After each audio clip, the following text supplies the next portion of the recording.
देखिए कोरोना के टाइम में बहुत सारी चीज़ें अच्छी हुई, इसमें कोई बुरी बात नहीं है, लेकिन बहुत सारी गलत बातें भी हुई है, कोई बोला नहीं उसके बारे में। आपको उर्फी जावेद दिखते ही या उर्फी जावेद का फोटो आपको नग्न क्यों दिखता है? क्योंकि वो फेमस ही इस चीज़ के लिए है या फेमस इस चीज़ से होना चाहता हूँ। मैं मनोज बाजपेयी का, तो मैं गया वहाँ पे, मैंने दारू पिया, फिर मैं उधर गया, फिर उसने मुझे दारू मंगाई, फिर मैं इधर दारू मंगाया, फिर हम लोग दारू पी रहे थे, फिर वो दारू पी गए, फिर मैंने दारू पी ली, फिर उसको दारू पिला दी। अबे साले तो कुछ काम ही नहीं तुम्हारे पास में सिवाय दारू पीने के। बिग बॉस के घर में अहिंसा के लिए, हिंसा के लिए कोई जगह नहीं, गाली गलौज के लिए कोई जगह नहीं, ये सिर्फ बोलते हैं। कपिल शर्मा के बारे में यही कहना चाहता हूँ कि basically he is very shy person. Family man तो आप देख ही रहे हैं, बात बात पे गालियाँ दे रहा है वो आदमी, डॉक्टर के पास जा रहा तो वहाँ गालियाँ दे रहा है, बाइक भगा रहा तो उसमें गालियाँ दे रहा है।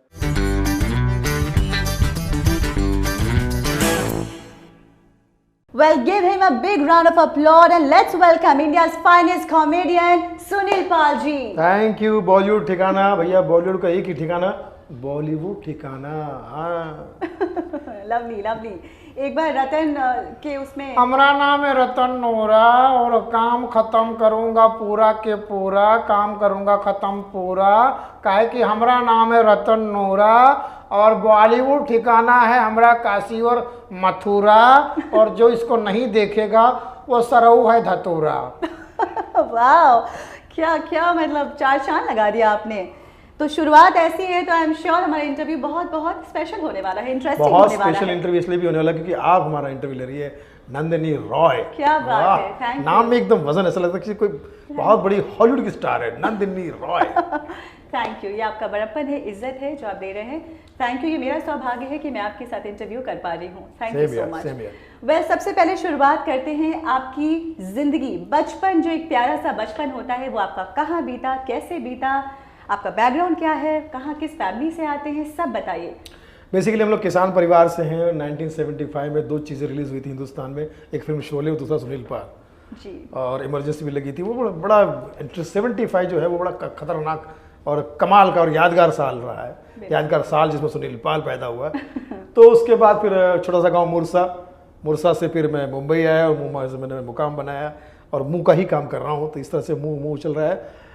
पिताजी रेलवे में, उनको नौकरी लग गई, दादाजी भी रेलवे में थे, तो बल्लार शाह में हमारा रहना शुरू हुआ। गांव छोड़ दिया, लेकिन चंद्रपुर डिस्ट्रिक्ट ही था। फिर वहाँ से आंध्र प्रदेश का बॉर्डर है बल्लार शाह और चंद्रपुर डिस्ट्रिक्ट। फिर शुरू से ही बचपन से ही फिल्में देखने का शौक़, क्योंकि आंध्रा का बॉर्डर है तो आंध्रा की भी फिल्में वहाँ लगती थी, रजनीकांत सर की, चिरंजीवी सर की।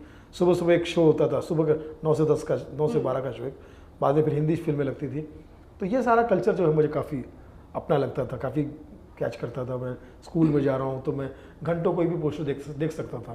तो एक एक नाम पढ़ रहा हूँ, एक एक शक्ल देख रहा हूँ, एक एक चीज़ के बारे में खो रहा हूँ अपने आप को, उसका वैसे ही पोज बना रहा हूँ। फिर स्कूल के रास्ते में कोई किताब की दुकान मिल गई, कोई गानों की कैसेट की दुकान मिल गई, कुछ मतलब यही सारी चीज़ें जो है मुझे अट्रैक्ट करती थी।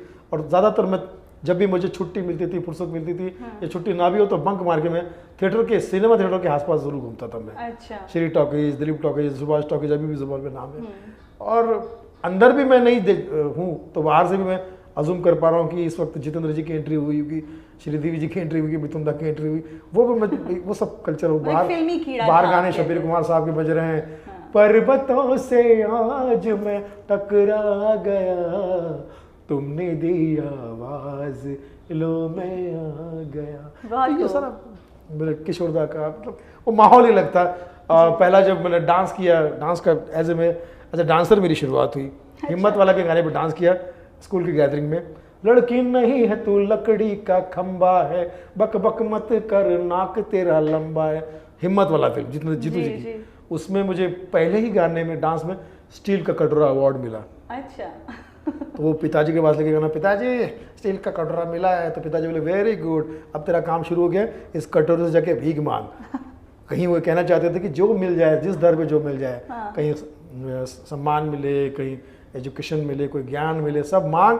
तो उनकी बात सच हुई। आज भी उस कटोरे को लेके मैं दर दर जा रहा हूँ। तो ये जो चटोरा है, इसका पहला इनाम कटोरा है, जिससे इसने आप सबका प्यार बटोरा है। And still I am working. बहुत खूब, इंटरेस्टिंग। तो ठीक है, तो ये हिम्मत वाला तो आपने, आप बहुत छोटे रहे होंगे उस टाइम ना? 83 की फिल्म थी। हाँ। 6-7 साल। हाँ, तो चलिए फिर आप थोड़े बड़े हो जाते हैं, ठीक है।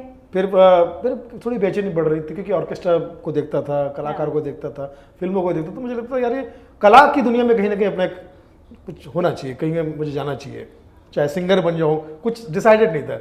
गाना भी गा रहा था उस एज ए चाइल्ड आर्टिस्ट। सोच रहा था कि बचपन में भाग जाऊँ कि बॉम्बे तो कोई चाइल्ड आर्टिस्ट काम दे दे। अच्छा। लेकिन कोई पहचान नहीं थी, कोई जान पहचान नहीं थी, और घर वाले और मोहल्ले वाले में बड़ा बदनाम हो गया था। कुछ लोगों ने तो अपने बच्चे मेरे साथ मैं खेलने के लिए मना कर दिया था कि बिगड़ गया है, इसके साथ में बदनाम, तू भी बिगड़ क्यों गया है? उस स्कूल के ज़माने में ये गाने गाना, फिल्मों के गाने गाना, अच्छा। तो फिल्में देखना, ये थोड़ा सा, और मैं बचपन और बच्चों में खासकर, अगर बड़े फिल्म देखने को हाँ, अगर एडल्ट जा रहे पिक्चर देखने के लिए तो एक शौक माना जाता था। बच्चों को बच्चे का फिल्म, इस फिल्म का शौक है, इसका मतलब कि पढ़ाई वढ़ाई छोड़ के बैठा हुआ है, ये कहीं कुछ इसका फ्यूचर नहीं है कुछ। राइट। उस तरह से उस जमाने में ये था कि भैया बच्चा थोड़ा बहुत पढ़ लिख जाए और कोई गवर्नमेंट नौकरी मिल जाए उसको, उसके बाद फिर जो चाहे करना चाहे, और बिल्कुल सही भी थे वो लोग, तो उस तरह से चलता था। लेकिन फिर 93 में मैंने मैट्रिक पास की, 11वीं तक, 11वीं 12वीं जैसे तैसे हिलते, 12वीं तक नहीं जा पाया, मतलब नागपुर आ गया। मेरे दोस्त अरुण हिराड़े मुझे लेके आए और ओपी सिंह ऑर्केस्ट्रा में काम दिला दिया। तो ओपी सिंह ने कहा भाई देखो, अरुण ने कहा कि मेरे घर में रह सकते हो यहाँ, लेकिन छोटे छोटे घर थे, उतना जुगाड़ नहीं था। तो कुछ दिन अरुण जी के घर पर रहा, उसके बाद फिर मैं ओपी सिंह ऑर्केस्ट्रा के ऑफिस में रहता था। तो ऑफिस में उन्होंने कहा कि क्लियर कह दिया था कि भैया एज ए ऑफिस बॉय रहना पड़ेगा। अच्छा। हाँ, आपको यहाँ पे सब पानी भरना पड़ेगा, साफ़ सफाई करनी पड़ेगी, गेस्ट के लिए चाय बोलना, झाड़ू मारना, मतलब सुबह से शाम तक जो काम होते हैं। हाँ। उसके बाद फिर ऑर्केस्ट्रा के ऑफिस में जाना, वो भी वहाँ भी वही सब चीज़ें करना। फिर शो रहेगा तो आपको एज एन आर्टिस्ट नहीं, पीछे आपको ही मैन एक ग्रुप होता था, 2-3 लड़कों का, कि जो सामान उठाने का काम करते, वहाँ आपको बिठाया जाएगा। अच्छा। जिसके तहत आप पूरा सामान उठाओगे, लगाना, बैकग्राउंड लगाना, ये करना, ठंड का सीज़न में भी कुछ भी हो आपको वहाँ पर रहना है, और उसके बदले में फिर वो परफॉर्मेंस का मौका मिलता था। और क्या परफॉर्म करते थे वहाँ? एक्टर वॉइस, ये जो मिमिक्री करते। जी मिमिक्री, और फिर बीच में गाने का भी मौका दे देता। तो मैं बड़ा खुश होता था कि चलो यार कि अपना कल्चर मुझे मिल रहा है। लेकिन घर के हालात इतने बुरे थे कि मैं सोच रहा था कि यार ये कैसे होगा, क्योंकि मेरा खुद का खर्चा भी मुझसे नहीं निकाला जा रहा था। परिवार वाले भी फ़ोन करके, उस वक्त फ़ोन तो नहीं था लेकिन पत्र लिखते थे, मैंने एड्रेस दे दिया था जी। तो उनके लिए भी करना मुश्किल हो रहा था। लेकिन कहीं ना कहीं चलते फिरते मैं, फिर एक दिन मुझे मेरे दोस्त ओमी सिंह ने बोला, जो ऑर्केस्ट्रा में थे, कि बोले यार इतनी जो मेहनत तो यहाँ कर रहा है, वहाँ मैं साइकिल रिक्शा भी चलाने लगा था वहाँ पर नागपुर में 3 पहिए का रिक्शा है वो, तो उसमें भी और तबीयत खराब हो गई, हालत खराब हो गई, क्योंकि बहुत स्ट्रेस होता था उस सब चीज़ों का। तो फिर मुझे मेरे दोस्त ओमी सिंह ने कहा कि तू यार इतना मेहनत करता है, यही मेहनत तू बॉम्बे में कर, अगर तेरा कुछ होना होगा तो वहीं होगा। ये मेहनत इतनी वहाँ करेगा तू तो कुछ तेरा फ्यूचर बनेगा। यहाँ तो बस तू आज रिक्शा चला रहा है, कल खुद का रिक्शा खरीद लेगा, या कुछ होगा तेरा, या खुद का कोई ऑर्केस्ट्रा बना लेगा, बट यहाँ पर कोई वैसा कोई फ्यूचर नहीं। यहाँ लोग ऑर्केस्ट्रा में काम करते हैं, वो लोग स्टैब्लिश लोग जो है, जो कोई उनका बिजनेस भी है, वो कुछ भी कर रहे हैं, और वो फिर अपना मजे लेकर काम कर रहे हैं। उसमें बुरा नहीं है, तेरी रोजी रोटी चल जाएगी, जो लोगों को जो जरूरत पड़ती है, सिर्फ ऑर्केस्ट्रा के बदौलत इतना हो जाएगा, आगे फ्यूचर नहीं, कुछ बनना चाहता तो वो नहीं, कुछ नहीं। तो फिर मैं 1995 में अपना विदर्भ एक्सप्रेस पकड़ के, सेवाग्राम एक्सप्रेस पकड़ के बॉम्बे आया, और मिठुंदा का एड्रेस लेके आया था मायापुरी से। मिठुंदा क्यों? मेरे बहुत फेवरेट थे मिथुंदा। अच्छा। बहुत ही फेवरेट। तो आपको लगा कि मतलब मैं उनके घर जा सकता हूं? हाँ, और मुझे सर उनके बारे में मैंने सुन रखा था कि वो बहुत दयालु भी है, बहुत ग्राउंडेड है। तो मैंने कहा मैं जाके उनके चेहरों पर कुछ छूँगा। मैंने बोला कि मुझे आपका माली रख लीजिए, या बॉय रख लीजिए, या घर में साफ सफाई वगैरह रख लीजिए, मतलब कुछ भी, मुझे, मैं आपके सानिध्य में रहूँगा, मुझे आपके साथ रहना है। पर इसमें बहुत हिम्मत चाहिए जो आपने किया, कि मतलब सोच लिया कि मैं बॉम्बे जा रहा हूँ और मिथुंदा के घर के बाहर खड़े होना में भी बहुत हिम्मत चाहिए। लेकिन वो उन दिनों मिथुंदा शिफ्ट हो गए थे ऊटी में। अच्छा। और वॉचमैन ने मुझे बोला कि अच्छे से ही बात की, कहाँ के रहने वाले हो? मैंने बोला ऐसा ऐसा मैं एड्रेस लेके आया हूँ। बोले बहुत लोग आते हैं, लेकिन तुम ठीक लग रहे हो, अच्छे लग रहे हो, तुम्हारा कोई कसूर नहीं है, ऐसा सबको लगता है, लेकिन अभी क्या दादा यहाँ रहते नहीं है, वहाँ ऊटी में शिफ्ट हो गए, और तुम क्या करोगे, कितनी मेहनत करोगे ये करके, इससे अच्छा भैया लौट जाओ यार, तुम गरीब आदमी लगते हो। उन्होंने अच्छे से समझाया मुझे। फिर चलते चलते फिर एक ऑर्केस्ट्रा अपना नागपुर में, बॉम्बे के भी कुछ ग्रुप आते थे ऑर्केस्ट्रा की। अच्छा। तो एक मिमिक्री आर्टिस्ट का नंबर ले रखा था मैंने, तो उन्होंने मुझे ऐसे कह रहा था कि कभी आना तो बताना मुझे। तो उनका नंबर लेके फिर एड्रेस भी था मेरे पास में, सांता क्रूज पहुँच गया। अच्छा। बैंड्रा टू सांता क्रूज जी। और पैदल पैदल ही मतलब पूछते पूछते। और जब मैं पहुंचा तो मैंने वो एक जहाँ एड्रेस वहाँ पहुंचा तो वहाँ भी बहुत मोटा ताला मिला मुझे। तो मुझे किसी ने बोला कि वो कहीं बाहर गए हुए हैं, तो मैं समझ गया कि अब यहाँ पे शायद मुश्किल है। तो फिर एक चाय की दुकान पे चाय पी रहा था, और तो वो पान वाला चाय वाला जो है वो नागपुर का निकला इत्तेफाक से। अच्छा। बोले कहाँ के हो? बोला नागपुर। बोले कहाँ के नागपुर? बोले अच्छी बोले क्या करना चाहते? बोला ऐसा ऐसा करना चाहते। बोले तो फिर अब क्या करेगा? बोला ये भी नहीं मिले वो भी नहीं मिले, क्या करोगे क्या? तो उन्होंने बोला आप बताइए, मुझे जाना तो नहीं, वापस जाना चाहोगे? बोला नहीं। तो बोले ठीक है, तो अगर तुमको लगता है यहाँ तो यहीं नौकरी कर लो, यहीं रहो, उसी चाय की टपरी फटका बाय मारो जो भी है तुमको। क्योंकि वो तो समय तो ऐसा था कि भाई जो मिल जाए बस। ना कोई एजुकेशन था, ना कोई सपोर्ट था, ना कुछ था। खाना मिल जाए और कहीं रहना ठिकाना मिल जाए बस काफ़ी है। बॉलीवुड ठिकाना तो बहुत दूर की बात है, खाने का ठिकाना मिल जाए। अच्छा, जब चाय की टपरी पे आने से पहले जब मिथुन दा को मिल रहे थे या दूसरे एक और जगह गए थे जहाँ ताला आपको बंद मिला, उस टाइम आप कहाँ रह रहे थे? मतलब नहीं, बस उसी दिन, ये पहले दिन की बात है? एक दो दिन में ही एक ही, मतलब जिस दिन मैं मिथुन दा के पास में गया, दोपहर में फिर यहाँ आया। अच्छा। और शाम तक काम पे लग गया ये चाय की दुकान। अच्छा, तो बहुत फास्ट हुआ मतलब। फास्ट। फिर वहीं रहना, उसी फुटपाथ पे, उसी टपरी पे, वहीं कपड़े बदलना। बाजू में बावड़ी थी जो कुएं के टाइप की होती है, छोटी सी, उसमें सब लोग आजू बाजू के जो मजदूर भाई लोग हमारे वो भी नहाते थे, हम भी नहा रहे हैं सब। वो शुरू हो गया था मामला, वहीं कपड़े सुखा रहे हैं, जो मिल रहा है सब। और ऑर्केस्ट्रा के लिए फ़ोन भी कर रहा हूँ, केयर ऑफ नंबर गैरेज का दे रखा था। तो गैरेज में फ़ोन शो होने के दूसरे दिन मुझे फ़ोन बताते थे, अरे कोई तेरा फ़ोन आया था। कोई था, कोई तो बोलका किसका था, नंबर दिया, तो फ़ोन किया, तो वहाँ वो डांट रहा है, तो 4 दिन ढूंढ रहे थे, तो तू कहाँ है? ऐसा धीरे धीरे फिर उसी गैरेज में वहाँ पर बाजू में महेंद्र कपूर साहब, लेजेंडरी सिंगर, वो अपनी गाड़ी सुधारने आए थे। तो मैंने पैर छू लिया, मैंने कहा पापा जी मैं आपका बहुत बड़ा फ़ैन हूँ। ये चाय के टपरी पे आए थे? बाजू में गैरेज था, वहाँ पर गाड़ी में आए। अच्छा, सुधारने आए। तो मैंने पहचान लिया, मैं तो था ही फिल्मी कीड़ा। अरे बाप रे, महेंद्र कपूर मिलो तो मतलब पहले तो पागल हो गया मैं देख के, क्योंकि बहुत लेजेंडरी सिंगर हो। मैं उनके गाने का वो द ग्रेट सिंगर। फिर मैंने उनके पैर छुए, उनका कहा कि सर मैं ऐसा आर्टिस्ट हूँ, ये है वो।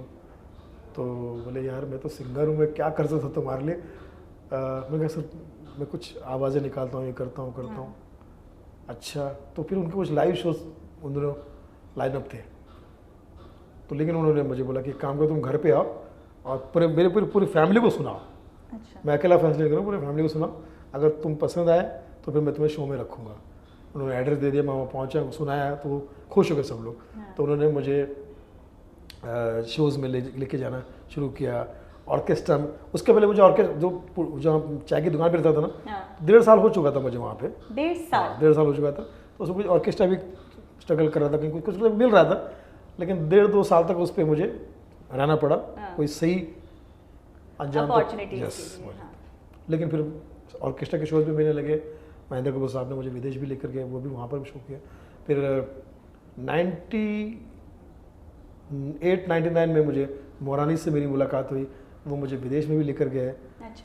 वर्ल्ड टूर किया, शाहरुख खान, सलमान खान, आमिर खान साहब के साथ में लगान का वर्ल्ड टूर किया। और 2000 किया था, लेकिन शुरुआत हो गई थी 99 से। फिर तो ऐसे बहुत सारी फिर एक जर्नी शुरू हो गई थी लाइव शोज़ की। कहीं कभी बस से, कभी ट्रेन से, कभी फ्लाइट मिल गई तो फ्लाइट से, कभी 1000 मिल रहे थे, कभी 500 मिल रहे थे, कभी 10,000 मिल रहे थे। इस टाइप का कुछ शुरू हो गया था। फैमिली में मैं लेकर आ गया था यहाँ पर, मतलब शुरू रेंट के रूम शुरू हो गए थे। 12, 13, 15 रूम बदले मैंने किराए के। कहीं कुछ मामला फंस गया, कहीं दे नहीं पर शुरुआत में, लेकिन फिर धीरे धीरे सब मुझे लोगों ने मदद बहुत की। फिर उस बीच में मुझे वीरू कृष्णा मिले, जो उसी जगह रहते थे, डांस मास्टर जो वीरू कृष्णा, राजा हिंदुस्तानी भी होते ना, उन्होंने मुझे बोला कि तो कहीं उन्होंने सुना मुझे मिमिक्री करते हुए, दोस्तों में सुना रहा था, तो इधर क्या करता है? तो तुमने कहा तो जॉनी से मिलेगा? तो मैंने कहा हाँ मिला दीजिए। तो फिर उन्होंने मुझे जॉनी भाई का नंबर दे के उनसे मिलाया। तो जॉनी भाई के घर में अपना शूटिंग में गया मैं, उन्होंने मुझे देखा तो मैं समझ गया वो कि ये इसका कच्चा बादाम है, ये इसको ज़रा ठीक करना पड़ेगा। तो उन्होंने अपने घर पे अपने छोटे भाई से मिलाया, जिमी मोजेस से, जॉनी लेवर ने आपको हाँ छोटे भाई से मिलाया कि बोले मैं तो बिजी हूँ भाई। लेकिन कितना बड़कपन है कि देखिए क्लियर और मिल रहे हैं प्यार से, अच्छे से बोल रहे देख भाई मैं तो बिजी हूँ। तो मैंने कहा सर आप जबकि ऐसा होता नहीं आप है। बड़ा जैसे बड़ा आदमी मिल ही जाए बड़ी बात है। हाँ, वो होता लेकिन तुझे मैं अपने छोटे भाई से मिलाऊंगा और तू मेरे संपर्क में रहना। तो करते रहना, तेरे अंदर बात है, ये बात उन्होंने बोली थी, तेरे अंदर बात है। मतलब वो उनकी बड़े लोग की बड़ी बात भाई, हम तो आज भी ढूंढ नहीं पाए कि क्या बात है, लेकिन वो उनका उन्होंने बोला तेरे अंदर बात है, लेकिन तू हिम्मत मत हार, अभी तो लगा रहे, तेरे को पॉलिश करना पड़ेगा। तो मतलब पॉलिश मतलब कुछ मुझे लगा शायद पान की चाय की दुकान से कहीं पॉलिश तो वो सब चीज़ें धीरे धीरे बनती चली गई। बाकी तो जो चीज़ें याद आती है लेकिन आपको बड़े बड़े कलाकारों ने, सिंगर हो गए या फिर जॉनी साहब हो गए, सबने आपको चांस दिया, जबकि ऐसा होता इन जनरल नहीं है। चांस भी दिया और मुझे मेरी हिम्मत बढ़ाई, मुझे फाइनेंशियली भी हेल्प करते थे, कहीं मैं फंस गया तो, या मुझे खाना खिलाना। मतलब जॉनी जी का घर तो ऐसा था कि मेरे लिए, मतलब मैं समझूँ कि अगर मुझे भी घर का खाना खाने का की इच्छा, क्योंकि बाहर रहता था जहाँ जो मुझे, तो मैं भाभी को बहाने से फ़ोन करता था कि भाभी मैं आपकी बिल्डिंग के नीचे ही हूँ, जबकि होता नहीं था, मैं नीचे ही हूँ, तो आ जाऊँ क्या ऊपर अगर आप कंफर्टेबल है तो बोले हाँ आ जाओ। तो ऊपर मैं उनके बिल्डिंग में पहुँचता था, तो बच्चे छोटे छोटे थे, जिम्मी वो सब छोटे एकदम गोद में खेलते थे छोटे। तो उन्होंने फिर भाभी बोलती थी तो रुक जाए 5 मिनट, कुछ नाश्ता देखिए, गर्मा गर्म खाना बनाकर मुझे खिलाते थे वो। तो वो मुझे घर का खाना कभी खाने का दिल किया तो मैं उनके घर पे जाता था। फिर उनके छोटे भाई जिमी साहब, उनकी भी वाइफ जो, तो वो सब पूरा परिवार ही ऐसा, इवन राजू भाई का परिवार भी, जो हमारे जो, फिर मैं स्टैंड अप कॉमेडी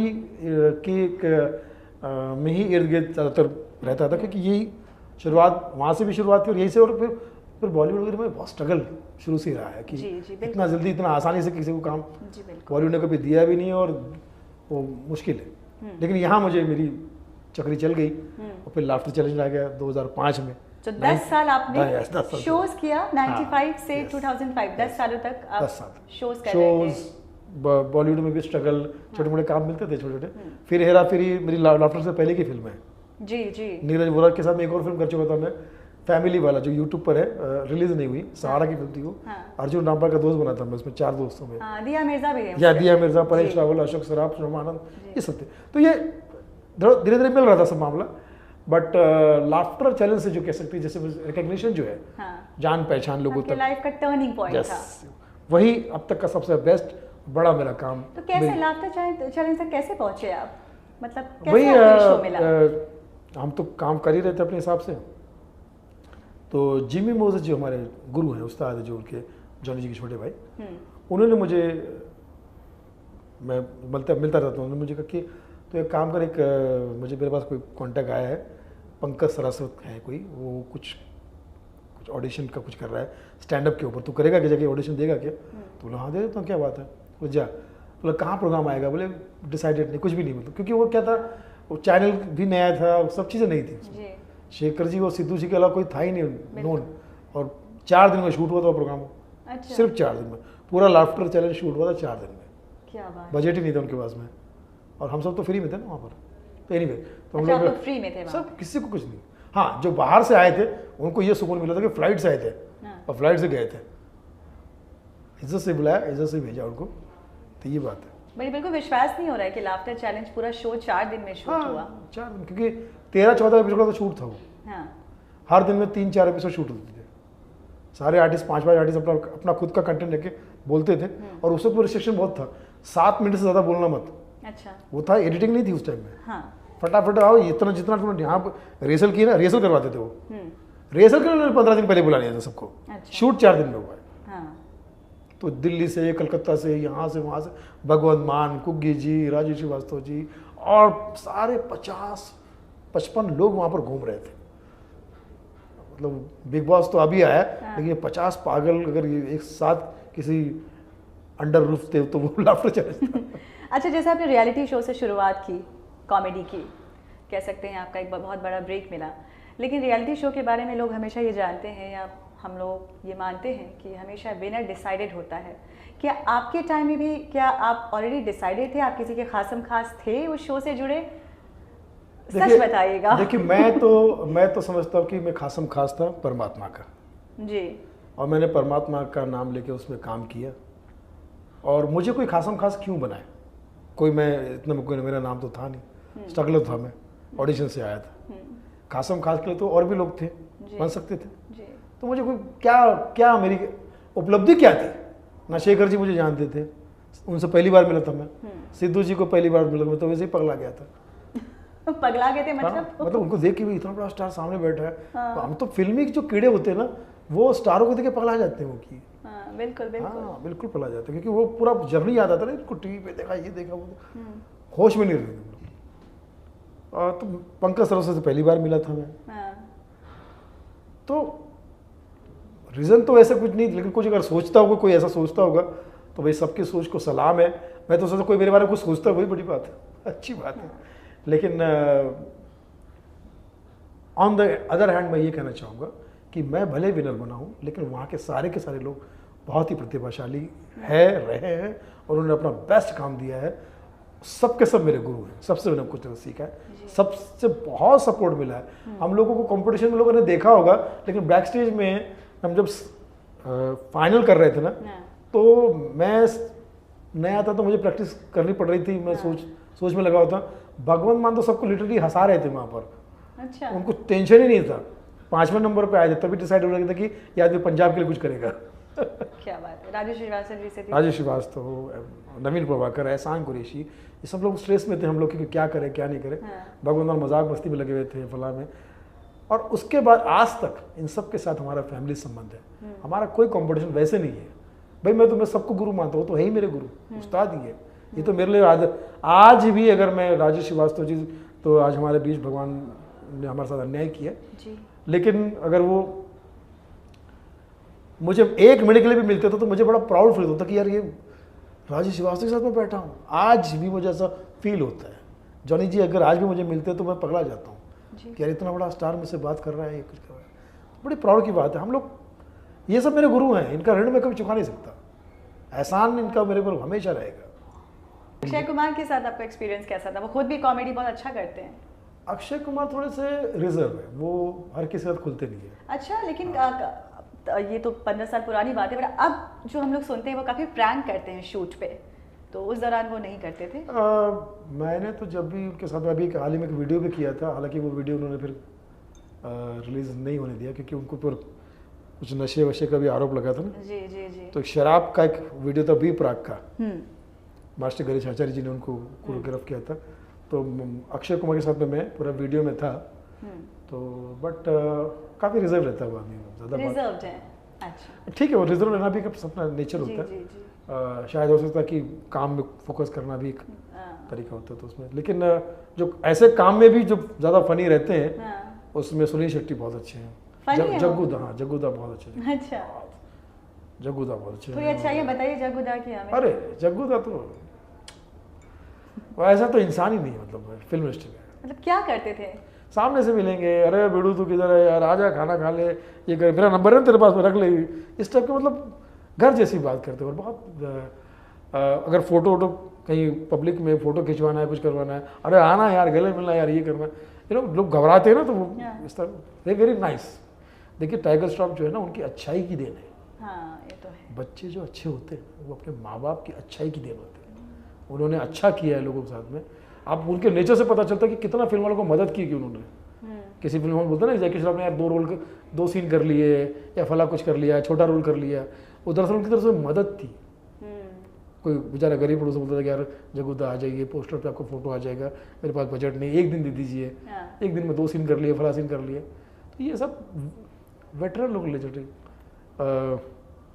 चिची भैया, उनके साथ भी, हाँ उनके साथ भी गोविंदा के साथ भी काम किया। वो फिल्म रिलीज नहीं हुई। उनके साथ भी तो बहुत किस्से सुनाते रहते हैं। क्या किस्से? किस्से मतलब उनका रेगुलर वो अपना स्ट्रगल का रोज सुनाते किस्से। अच्छा। मैं जब ना आया था तो मेरा नाम जो गोविंद था शुरू में, तो मेरे लोगों ने कहा कि गोविंद नाम रखे तो फिल्मों में हीरो नहीं बन सकते। अरे तो मैंने कहा कि ठीक है, इसमें एक मात्रा और लगा देता हूँ, गोविंदा। तो हर दिन अपना स्ट्रगल का स्टोरी सुनाते और ये याद रखते, बड़ी बात है वो। तो ये हो गया। नहीं तो गोविंदा जी के बारे में और बात करते हैं, क्योंकि गोविंदा के बारे में हम जानते हैं कि वो काफ़ी लेट आते हैं, पंक्चुअल नहीं है वो। आपके साथ ऐसा एक्सपीरियंस मेरा तो देखिए, जब वो फिल्मों में सुपरस्टार, उनका स्टारडम सर के ऊपर रहा, उस टाइम पे तो हम गाँव में स्ट्रगल कर रहे थे। जब मैं यहाँ आया तो इस बीच में कभी उनके साथ में आमना सामना हुआ नहीं। जी। एक फिल्म में काम करने का मौका मिला, उस पीरियड वो तो अभी 2-4 साल पहले की बात है। हाँ। तो वहाँ तो वो टाइम पे ही आए थे और टाइम पर ऐसा आए कुछ, हाँ कुछ वैसा कुछ वो दिखा नहीं मुझे, और 4-5 दिन की शूटिंग थी तो अच्छे से हो गई। भगवान के लिए मुझे छोड़ दो, फिल्म का नाम था। अच्छा, आपको क्या लगता है, क्योंकि आप काफ़ी चीज़ों को ऑब्जर्व करते हैं, तो आपको क्या लगता है कि गोविंदा जी इतने बड़े कलाकार थे, सुपरस्टार थे, क्या उनसे चूक हो गई होगी जिस वजह से उनका स्टारडम जो है कहीं ना कहीं जल्दी ही डाउनफॉल पे चला गया? उनके कंटेम्प्रेरीज अभी भी काम कर रहे हैं पर गोविंदा हमें नहीं दिखते। आपके हिसाब से क्या चूक रह गई होगी? देखिए, किसी के हिसाब से वो डाउनफॉल हो सकता है, मेरे हिसाब से मैं कह सकता हूँ कि भाई तो वेटरन एक्टर बन गए, इतनी फिल्में कर ली उन्होंने और लगातार हिट किया, 20-25 साल तक वो स्टार बने रहे। और मैं समझता हूँ कि इतना बड़ा जो करियर है, अब देखिए उनके कंटेम्प्रेरी आप शाहरुख खान, सलमान को मत समझिए, आप चंकी पांडे को भी मान लीजिए, विवेक मोशान को भी मान लीजिए, फला को, जो जिन्होंने शुरुआत की उनके साथ में, वो कहाँ है आज? चंकी जी कर रहे हैं, लेकिन वो गोविंदा का स्टारडम न किसी के पास था न कभी हो सकता है। हाँ, उनके कंटेम्प्रेरी थे जैकी श्रॉफ, अनिल कपूर, मिठुन दा, आदित्य पंचोली, ठीक है। उस मुकाबले में देखा जाए तो मिठुन दा, अपना गोविंदा तो गोविंदा है इसमें नंबर 1 हीरो नंबर 1। तो मैं समझता कि, और आज भी यूट्यूब पर देखिए आप उनकी फैन फॉलोइंग, रणवीर सिंह तो उनके पैरों में गिरता है। बिल्कुल बिल्कुल। तो देखिए क्या एज फैक्टर भी होती है। अब जैसे आज हम लोग मीडिया के द्वारा इतना इम्प्रूव कर गए कि आज हमको हर चीज़ एकदम करेक्ट चाहिए। तो अब ऐसे में गोविंदा अगर हीरो बनना चाहे तो लोग सोचते यार ये हमारे, अब जैसे मैं इनको शुरू से देख रहा हूँ तो वो चाहेंगे कि कोई कैरेक्टर आर्टिस्ट बने, वो कुछ करे, उसमें वो धमाल, जैसे बच्चन साहब ने किया, चेंज किया अपने आप को। ऐसा कर सकते हैं, लेकिन वो करेंगे, मुझे लगता है कि आज नहीं तो कल करेंगे। हाँ, ये अब एज ए हीरो तो शायद उनकी, मुझे लगता है कि एज नहीं रही, लेकिन उनकी चाहत एज हीरो ही करने की थी। ये तो हीरो तो वो भी हो सकता है। शोले फिल्म में तो हीरो संजय कुमार थे ना। बिल्कुल बिल्कुल, ये बात गोविंदा जी को समझनी चाहिए। हाँ, दिलीप कुमार कर्मा में हीरो थे। बिल्कुल। तो ऐसा नहीं, तो गोविंदा साहब, और डांस तो आज तो डांसिंग अंकल, डब्बू अंकल भी डांस कर रहे हैं। तो अगर आप किसी के बड़े भाई या कोई रिस्पेक्टेड कैरेक्टर में अगर वहाँ डांस करेंगे, सोना कर सकते, बच्चन साहब कर रहे हैं ना। जी जी जी। कजरा रे कजरा, बच्चन साहब ने किया, तो अगर डांसिंग स्टार तो वहाँ भी कर सकते हैं। बट मुझे ऐसा लगता है कि शायद वो थोड़ा सा सोच रहे होंगे। लेकिन कहीं ना कहीं मुझे ऐसा लगता है कि चूक जरूर हो गई होगी, क्योंकि उनके जो बच्चे हैं यशवर्धन, लेकिन मुझे आप समझ बताइए ना, एक चीज, एक दिन तो ये चीज आती है सबके साथ में, उनके बच्चे भी कुछ खासा आप कितना ही काम कर लो, कितना ही काम कर लो, कब तक करोगे आप? एक टाइम तो आएगा कि आपको कुछ करना पड़ेगा, क्योंकि 20 साल का करियर तो 10-40 साल का हो जाएगा। एक दिन तो आएगा ना। राज कपूर के लिए भी आया है, बच्चन साहब के लिए भी आया है, मिठुन दा के लिए भी आया है, सबके। तो एक तक कुमार शानू एक जमाने में 90s के सुपरस्टार सिंगर थे, सबका एक दौर आता है। उनके अलावा फिर आज अरिजीत गा रहे हैं, कल को और कोई आएगा जी, सबका दौर आता है। क्योंकि देखिए आप, मैं समझता हूँ कि देखिए समय के साथ आप बड़े एक्सपीरियंस हो जाते हैं, लेकिन लोगों को नया कुछ मिलता है तो फिर लोग उस तरफ चले जाते हैं। अब मैं तो समझता हूँ कि जैसे आज आप 10% हो तो 10 साल बाद तो 100% हो जाओगे ना। लेकिन उसके बावजूद भी लोग नया ढूंढते कि 100% नहीं चाहिए हमको, नया कुछ चाहिए। ये होता है, परिवर्तन के लोग पीछे ज्यादा भागते हैं। हाँ, वो सब चीज़ें। तो मुझे ऐसा लगता है कि ऑडियंस के पास चॉइसेस बहुत ज़्यादा आ गई है, पसंद बहुत ज़्यादा। लेकिन कभी भी ये तो शुरू से ही रहा है, कितनी बड़ी हीरोइन रही हो, कितना बड़ा हीरो रहा हो, उनको एक साइडलाइन कह लीजिए या थोड़ा सा रिलैक्सेशन का टाइम कह लीजिए, वो थोड़ा सा रिटायरमेंट तो आता है और आना भी चाहिए। तो गवर्नमेंट का रूल है, तो गवर्नमेंट का सभी लोग अमिताभ बच्चन जी की तरह नहीं लकी होते हैं। लेकिन अमिताभ बच्चन जी ने अपना ट्रैक चेंज किया ना। अगर वो भी हीरो रहते हैं, सिर्फ हीरोइन वाले हीरो, आप हीरो मतलब कहानी के हीरो बनो। जी बिल्कुल, हीरोइन वाले हीरो मत बनो। तो गोविंदा जी से यही चूक हो गई कि उनको अभी भी इस एज में भी हीरो बनना था। अगर वो कैरेक्टर रोल्स करते या क्योंकि उनके कंटेम्प्रेरी शाहरुख खान, सलमान खान, आमिर खान, 2-3 ही लोग बचे हुए हैं जो अपना काम चला। लेकिन उसमें भी जैसे अजय देवगन है, बड़े बड़े बच्चों के माँ बाप बन के आ रहे हैं, दृश्यम में वो दिखा रहे हैं। अक्षय कुमार ने तो दाढ़ी अपनी सफेद पूरी दिखानी शुरू कर दी है, ठीक है, ओके, वो भी कर रहे हैं। तो अब कैरेक्टर करना चाहिए, और मुझे लगता है जिस दिन भी चीज़ें भैया ऐसा सोचेंगे, बल्ले बल्ले हो जाएगी। तो कॉमेडी जो है वो इवॉल्व हो गया है, जैसे हमारी फिल्म इवॉल्व हुई है। तो क्या है कि फिल्मों में ऑब्सीन चीज़ें, वल्गैरिटी, पोर्नोग्राफी, सॉफ्ट पोर्नोग्राफी, ये चीज़ें, गाली गलौज, स्लैंग, अब्यूज़, काफ़ी ज़्यादा इंटीमेसी, ये चीज़ों का सहारा लिया जाता है और फिल्में चल भी जाती हैं। ठीक इसी तरह से आपके टाइम की कॉमेडी में जो है गाली गलौज इस तरह की चीजें नहीं करते थे, वल्गैरिटी ऑफ द बेल जाकर चीजें, एक दायरा होता था। लेकिन अब जो कॉमेडी है वो बदल गया है। आजकल के जो यंग कॉमेडियंस हैं हमारे, आप देख सकते हैं सबको, मतलब काफ़ी उनके यूथ जो फैन फॉलोइंग बहुत ज़्यादा है, सोशल मीडिया पर उनकी बहुत वाहवाही होती है, करोड़ों फैंस हैं उनके। लेकिन कहीं ना कहीं आपके ज़माने के जो कॉमेडियन थे वो कहीं ना कहीं थोड़े पीछे चले गए हैं अगर कंपेयर किया जाए आज के कॉमेडियन से। क्या लगता है, अपनी ओपिनियन दीजिए इस पूरे टॉपिक पे। भाई देखिए, इसका जवाब मैं इत्मीनान से दूंगा। पहली बात तो ये है कि जो वल्गर कॉमेडी करते हैं, मेरा विचार ये है कि ये कॉमेडी नहीं, ये एक तरह से आतंक है, ये नक्सलवाद है। एक तरह से देखा जाए तो ये समाज के प्रति एक, आप समझ लीजिए समाज को आप जहर दे रहे हैं। अपना काम बनता भाड़ में जाए जनता वाला हिसाब किताब इस्तेमाल कर रहे हैं।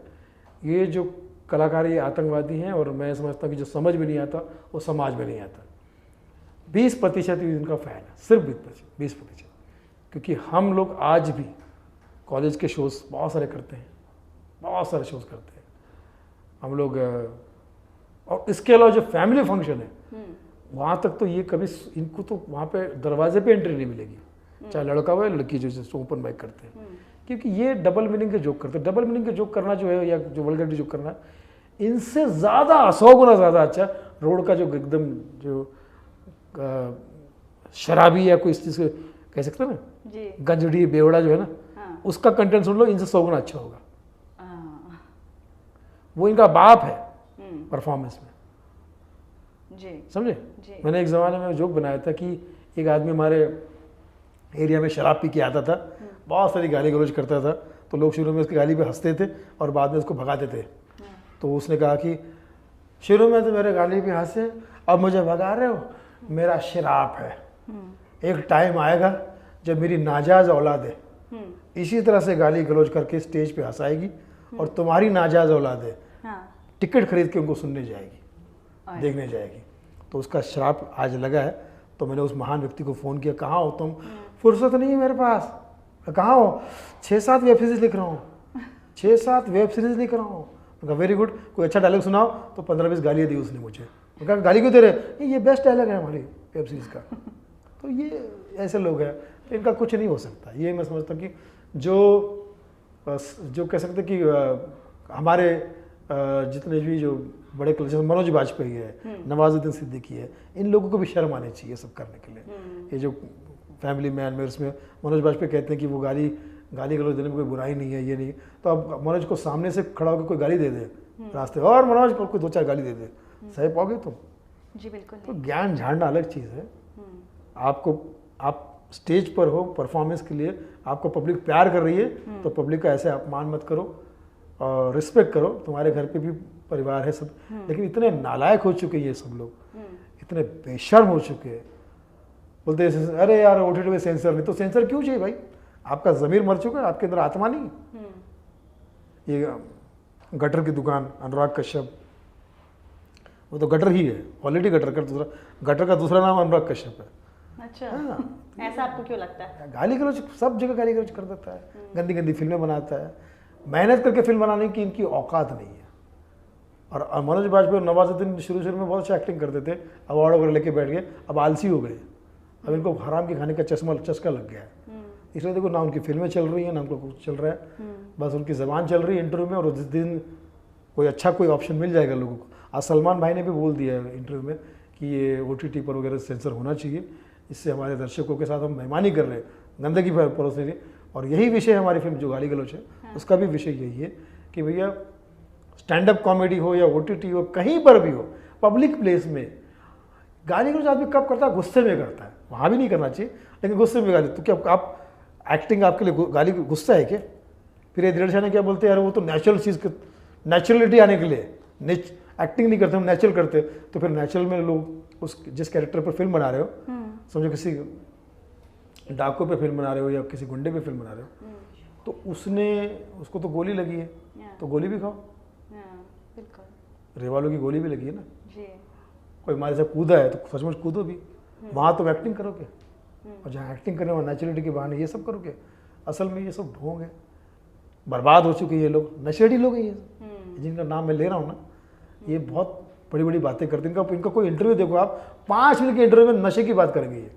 बिल्कुल। मैं वहाँ गया, मैंने दारू पी, मैं वहाँ दोस्तों के पास गया, वहाँ दारू पी, फिर हमने दारू मंगाई, फिर ये जितने भी सो कॉल्ड जो 80-90% थिएटर वाले हैं ना, ये गंजड़ी ही है, शराबी ही है। और आपके टाइम पे होता था कि कॉमेडी आप रियल लाइफ इंसिडेंट से आप लोग ऑब्जर्व करते थे और उस पे बेस्ड होती थी आपकी। बिल्कुल होते थे, और क्योंकि आज भी आज भी वही और आगे भी वही होगा। ये दुकानें बंद होने वाली है, क्योंकि क्या वैसे भी आप मुझे बताइए कि पब्लिक को या जो युवाओं को जो पता चल जाएगा, जो लड़के लड़कियां वहाँ पे टिकट खरीद के जाते गाली गलौज सुनने के लिए, हालांकि उनको तो गाली मिलना ही चाहिए, जो ऐसा काम करते हो गाली डिजर्व करती है, और उनको माँ बाप की गाली मिलती है तो वो माँ बाप भी डिजर्व करते हैं। लेकिन उनको जिस दिन ये पता चल जाएगा कि यार गाली गलौज करने से ही रिस्पांस मिलता है, ये वो मिलते हैं। लड़कियां भी आजकल दिल्ली में मैंने सुना कि 2 पीस में वो लड़की घूम रही थी मेट्रो में, है ना, उर्फी जावेद जैसे। तो सबको अगर ऐसा पता चले कि यही तो इनका कॉम्पिटिशन तो आसान है। बिल्कुल। हर लड़की को करना क्या है, अगर यही से मानसिकता बनाए तो फिर लड़कियां और लड़के सब यही गाली गलौज करते रहेंगे, गंदगी फैलाते रहेंगे, तो उनका कॉम्पिटिशन तो और बढ़ते रहेगा। मुश्किल काम कौन है? मुश्किल काम है अमिताभ बच्चन बनना, मुश्किल काम है माइकल जैक्सन बनना, मुश्किल काम है लता मंगेशकर बनना, मुश्किल काम है सचिन तेंदुलकर बनना, मुश्किल काम है जॉनी लीवर बनना, जो 40 साल से स्ट्रगल अपना काम कर रहे हैं और आज तक उनको कॉमेडी का बाप कहा जाता है और इनको कॉमेडी की खाक कहा जाता है। कॉमेडी मतलब ये तो है ही नहीं किसी लायक। जैसे कि तन्मय भट्ट हो गए, जाकिर हो गए, इसका नाम ले रही आपको तो गंगा अमृत मुंह में डालना चाहिए भी। तन्मय भट्ट से आपकी जो है आपने काफ़ी कहा है उनके बारे में, उनके अगेंस्ट। देखिए बॉलीवुड के जो कलाकार हैं ना वो भी बहुत दोगले हैं। जैसे एक कमीना है ऑलरेडी करण जौहर, उस कमीने को इतनी शर्म आनी चाहिए, वो LGBT का मजाक उड़ा रहा है वहाँ पे, और वहाँ के जाके ऑल इंडिया AIB पूरा नाम भी नहीं ले सकते। हाँ नहीं ले सकते, आप सोचिए, और वहाँ जाके उनको प्रमोट कर रहा है कमीने, तो हमको नहीं प्रमोट कर सकता। हाँ वहाँ भाव का क्या है, हाउ आर यू, मैंने कहा हाउ आर यू, हुआ का जवाब तुम्हारा एक ही है, आई एम गुड। ये जो हाई सोसाइटी इलीट लोग होते हैं ना, ये जैसे करण जौहर वाले जो ग्लोबी हैं, ये लोग ऐसे ही ट्रीट करते हैं। आपकी जो कॉमेडी है ना, आपकी वहाँ शो में बैठी थी दीपिका पादुकोण, आलिया भट्ट, सोनाक्षी सिन्हा, रणवीर, अर्जुन कपूर। हाँ। ये क्या है, ये कलंक है, ये कौन है ये लोग, ये क्या है? अच्छा इनको लेकर फिल्म कलंक भी बनाई उसने। क्या है ये करण जौहर, क्या है ये, क्यों उस चीज़ को प्रमोट कर रहे हैं? पैसा मिल रहा है इसलिए कुछ भी करोगे आप, और कल को अगर आपको कोई लोग सचमुच आपको गाली दें, आपके कपड़े फाड़े, तो फिर बुरा नहीं मानना चाहिए आपको। फिर आप काम वो कर रहे हैं जिससे इज्जत नहीं मिलेगी, खुद अपमानित हो रहे हो ना, खुद ही तो अपमानित हो रहे हो आप, तो फिर आपको इज्जत कोई अगर बाहर कोई अपमानित करेगा तो फिर आपको बुरा नहीं लगना चाहिए, फिर आपको ये उम्मीद नहीं करना चाहिए कि बाहर इज्जत मिलेगी। इज्जत जो है ना वो कमानी पड़ती है, वो खरीदी नहीं जाती, और इनके अंदर वो औकात नहीं है। ये जो दोगले लोग हैं इनकी वजह से कीड़ा बने। इसलिए साउथ की फिल्में क्यों आ रही हैं यहाँ पर, क्योंकि ये बॉलीवुड वाले गंदे नंगे हो चुके हैं, इनके पास ना कोई शर्म है, ना कोई हया है, ना हीरोइनों में कुछ बचा है, ना हीरो में कुछ बचा है, सभी नहीं लेकिन 90% तो बॉलीवुड कचरा हो चुका है, कूड़ा हो चुका है। और साउथ के लिए मैं बहुत बधाई दूंगा कि चलो अच्छा हो रहा है। बिल्कुल। तन्मय भट्ट का तो कनेक्शन भी बॉलीवुड से रहा है, बचपन से उसने कभी खुशी कभी गम में भी था ना वो, तो वो चीज़ कहीं पर भी रहा हो, वो कहीं रहने लायक नहीं हो। ये सब कोई भी, इनमें से कोई भी, इवन लड़कियां, ये तो मैं तो लड़कों की तुम अब तो ज़माना पूरा हो गया, ये इन जो निकमों का आप नाम ले रही है इनका तो ज़माना पुराना हो गया। अब जो लड़कियां आके आप कभी सुनिए, ओह माय गॉड, उफ, फीमेल कॉमेडियन जो है, नहीं मर्दों को बस सुनने में तकलीफ होगी, जैसे वो बोल रही है सुनने में भी तकलीफ होगी। आपके मुंह में भी गंगाजल और कान में भी गंगाजल डालना पड़ेगा आपको, इतना वो उनको मुंह का बाबासीर है लड़कियों को। क्या बोलती है, क्यों बोलती है इतना, क्या पालेगी तू, ये सब करके। और घर वाले भी हालांकि परेशान हो गए, घर वाले वो तो यही कहते कि हमारे घर को हम पैसे देते तो खुश हो जाते हैं। मैंने कहा भाई तो इससे अच्छा कोटा ही खोल ले, तुम्हारे घर वाले कोटा खोल ले और बिठा दे अपनी बेटी को कि चलो आ जाओ। तो ये सब चीज़ें मतलब बहुत बेशर्मी बढ़ गई है। तो मैं समझता हूँ कि मैं कला जो है वो भगवान की देन है और उनका सम्मान होना चाहिए और दर्शकों का बहुत बड़ा सम्मान होना चाहिए। ये जो भीड़ नहीं, ये लीड है, ये क्राउड नहीं प्राउड है, ये जनता है, ये जानता है, यही हमारे अन्न देवता है और यही हमारे अन्य देवता है। ये हस्ती है, इनकी वजह से हमारी हस्ती है। पर क्या है ना कि इनके लिए जो है फैमिली बैठकर नहीं देखती है इनको, ये सिर्फ कैफेज में या स्टैंड अप कॉमेडी जो करते हैं ना, इनका एक अलग ऑडियंस का ग्रुप बना हुआ है। हाँ तो मैं वही कह रहा हूँ ना, माँ बाप ने तुमको पढ़ाया लिखा, अब इनमें से ज्यादातर लोग पढ़े लिखे होंगे जी जो जिनकी आप बात कर रहे हैं, मोस्ट ऑफ देम लोग इंग्लिश में ही कॉमेडी करते हैं। तो अब आप मुझे बताइए, जब शुरुआत हुई थी स्टैंड अप की तो जाहिर सी बात है कि हमारी सोच, हमारी विचार, हमारी कल्पनाएं सीमित रही होगी। आज आपके पास पूरी दुनिया है, तो आपके पास कंटेंट बहुत होना चाहिए। अगर आप एंकरिंग की बात करें तो एंकरिंग पे इतना कंटेंट होना चाहिए आपके पास में, कैमरे पे इतना, हर चीज। अगर आप पढ़े लिखे हैं तो और क्रिएटिव है तो जब नए हम लोग आए थे तो वो बहुत अच्छा कॉमेडी कर रहे थे, और ये पूरी दुनिया का ज्ञान लेके गटर का मतलब वो काम कर रहे हैं जो अनपढ़ जाहिल को भी पसंद नहीं आएगा। अनपढ़ से भी गए गुजरे हैं आप लोग, पढ़े लिखे अनपढ़ है आप लोग, तो क्या फायदा आपकी इतनी पढ़ाई का कुछ होगा। अगर आपको इतना नॉलेज है तो आपको माइक पकड़ के ऐसा बोलना चाहिए ओ हो कि क्या, कितना बड़ा ग्लैमर है आपके पास में। आप स्टेज पे खड़े हो, 100 लोग सुन रहे हो, और कर क्या रहे हो आप लोग, गाली गलौज कर रहे हो, कितना 2 कौड़ी का काम कर रहे हो। और कहीं ना कहीं इनका पीआर स्ट्रांग है, सोशल मीडिया प्लेटफॉर्म पे जो है ना, यस, ये जो प्रमोट किया जाता है। सो कॉल्ड जो लड़के लड़कियां भी भ्रम में इसलिए आती है, उनको लगता है कि यार ये देख रहे हैं, मेरी सहेली भी देख रही है, मेरा फ्रेंड भी देख रहा है, तो वो पसंद कर रहे, तो मैं कहीं बैकवर्ड ना हो जाऊं। उस चक्कर में जैसा होता ना कि शुरू में वो हुआ था कि तेरा बॉयफ्रेंड नहीं है क्या, ओ माय गॉड बहन जी टाइप की तू, उसको मतलब जो लड़की अगर बॉयफ्रेंड नहीं रखना चाहती है तो उसको अपमानित किया जाता था कि तू जिंदा ही क्यों है फिर, पीयर प्रेशर। हाँ, तो उस चक्कर में फिर वो एक नहीं 5 बॉयफ्रेंड बना रही है ना, फिर आगे चल के फिर डिप्रेशन, फिर ये, फिर उससे शुरू।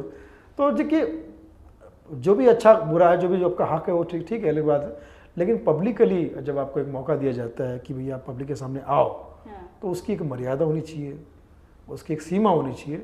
ऑडियंस को आप गाली गलौज नहीं कर सकते, और जो सुन रहे हैं वो देख रहे हैं, उनको भी शर्म आनी चाहिए कि आप, तो वो तो बच्चे हैं, आप दीपिका को क्या बोलोगे मुझे बताइए ना। आप दीपिका को, आलिया भट्ट को, आलिया भट्ट की माँ को, करण जौहर की माँ को, और इन सबको क्या बोलोगे आप मुझे बताएं, सोनाक्षी को क्या बोलोगे।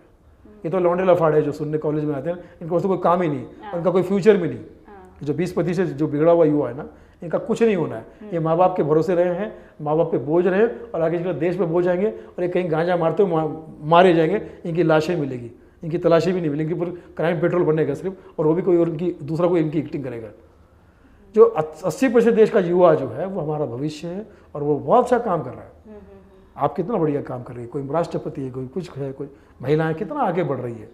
और ये जो 20% उर्फी जावेद टाइप की जो लड़कियां हैं, इनको महिलाओं को ही चाहिए कि इनको सबक सिखाए, क्योंकि जो सुविधाएं महिलाओं के लिए कानून से मिल गई है या समाज से मिली है, उसका गलत फायदा ये उठा रही है। बिल्कुल।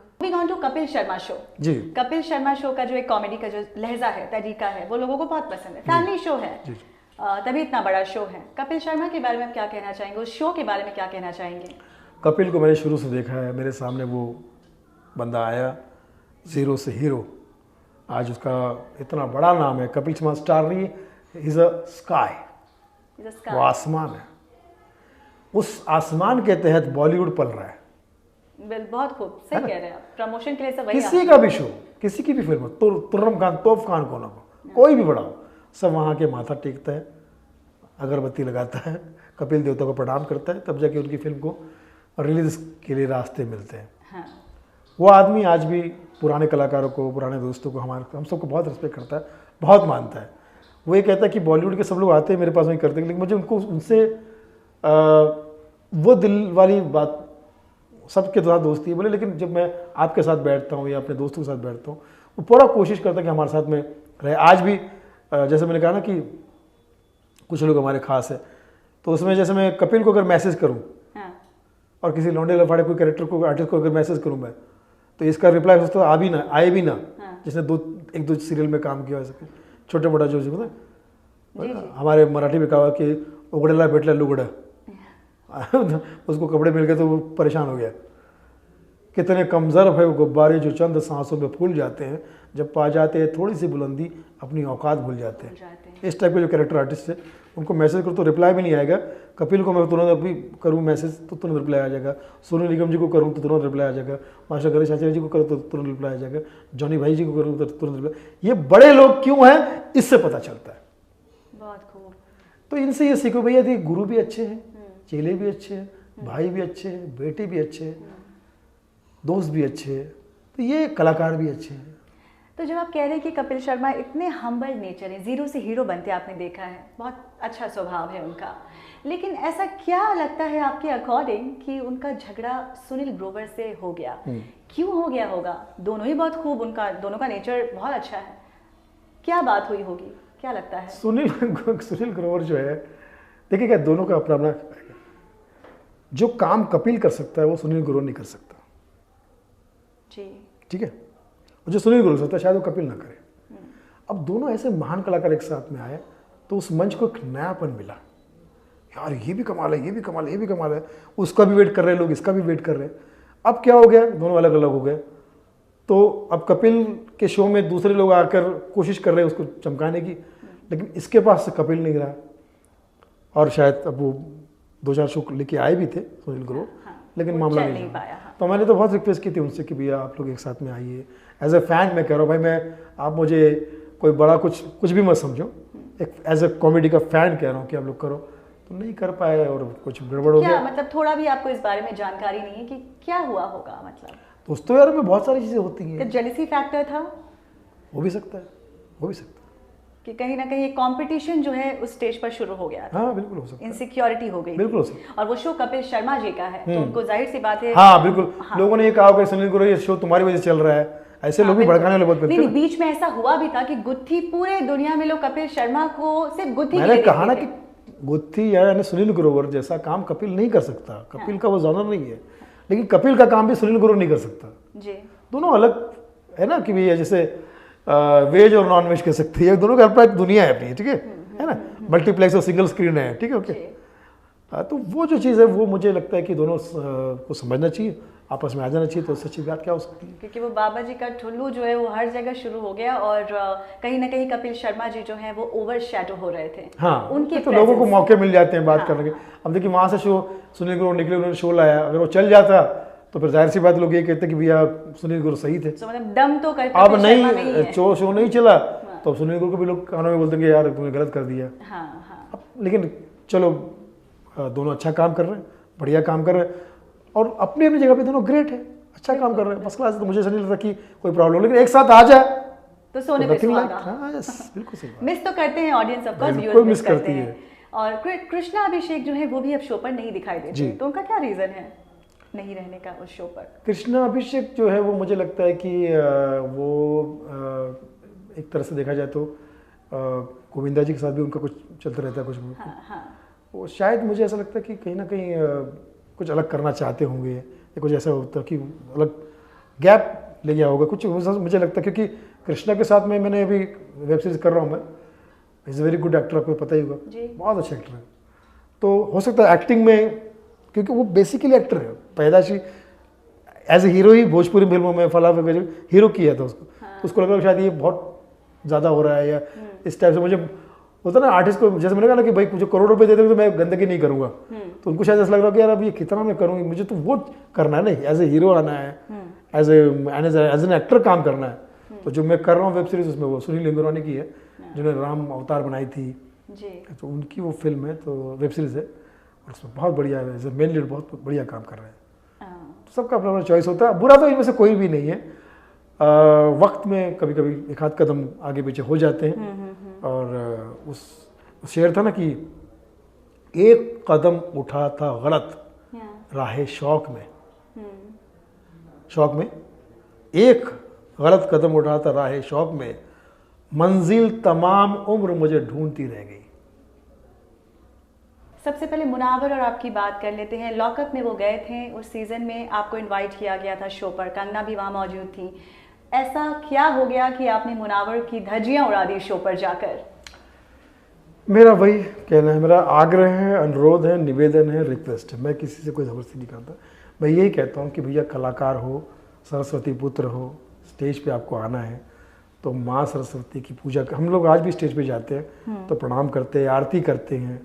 इवन बियर बार में मालूम है क्या, जब मैं काम करता था बियर बार में, छोटा मोटा काम करता था, वहाँ ऑर्केस्ट्रा की शुरुआत, डांस बार की शुरुआत साईं बाबा की आरती से होती थी। क्या बात है। और मैं गलत नहीं हूँ तो मैं अब बहुत अजीब बात कर रहा हूँ। मुझे लगता है कि जो जहाँ पे जो महिलाओं का एक तरह का काम होता है, जैसे हाँ कह सकते हैं कि जो वहाँ पर भी लोग औरतें पूजा पाठ बहुत करती है। अच्छा। बहुत पूजा पाठ करती है। आपने शायद वो पिक्चर देखी हो ना, पारो की, चंद्रमुखी। वहाँ एक बाकायदा पूजा का, काली पूजा का गाना भी है। चंद्रमुखी। आप ये उठा के देख लीजिए, काठियावाड़ी पिक्चर में भी आपने देखा होगा कि वो पूजा पाठ। तो हर कला या हर एक जगह पे भगवान का नाम लिया जाता है, किया जाता है, नियत देखी जाती है जी। और वो मजबूरी देखी जाती है कि भाई वो इसलिए कर रही है क्योंकि उसका कुछ मजबूरी है, उसका फला एक मजबूरी है। आप माइक लेके स्टेज पर पढ़े लिखे हो, सो कॉल्ड है, तेरी गर्लफ्रेंड है क्या, तो फला है क्या, है तू तो गे लगता है, ये तो टिंडर पे है फला, मतलब इस टाइप की, तेरी माँ पॉर्न देखती है क्या, इस टाइप की बातें कर रहे हो तुम। शर्म आनी चाहिए तुम। सो मुनावर जो है उनको आपने आप उनका कोई भी एक वीडियो उठा के आप पूरा देख लीजिए और आपको अगर हजम हो जाए तो परिवार को दिखा दीजिए। अगर उनको अच्छा लगेगा तो फिर मुझे बता दीजिए, मैं कल ही ट्रेन करके बॉम्बे गाँव निकल जाऊँगा वापस। इनमें से कोई भी ऐसा बंदा नहीं जो परिवार के साथ देखा जाए या झेला जाए। ये तो खुद कहते हैं, ये तो खुद कहते हैं कि हमारी कोई औकात नहीं है, और सच में भी कोई औकात नहीं है। तो फिर उस शो के बाद जो जब मुनावर वहाँ से निकले लॉकअप शो से, उसके बाद जो है उन्होंने आपके लिए काफ़ी सारे वीडियोस बनाए सोशल मीडिया पे, मतलब आपको कहीं ना कहीं बहुत डिसरिस्पेक्ट किया, ट्रोल किया। और मैं उसके लिए रेडी हूँ, मुझे पता है। देखिए जिसके पास जो होगा वही देगा ना। हाँ। आपके पास सम्मान है तो आप मुझे सम्मान दोगे, आपके पास अपमान होगा तो आप मुझे अपमान दोगे। मेरे माँ बाप ने मुझे सम्मान करना सीखा, अच्छी बात करना सीखा तो मैं करता हूँ।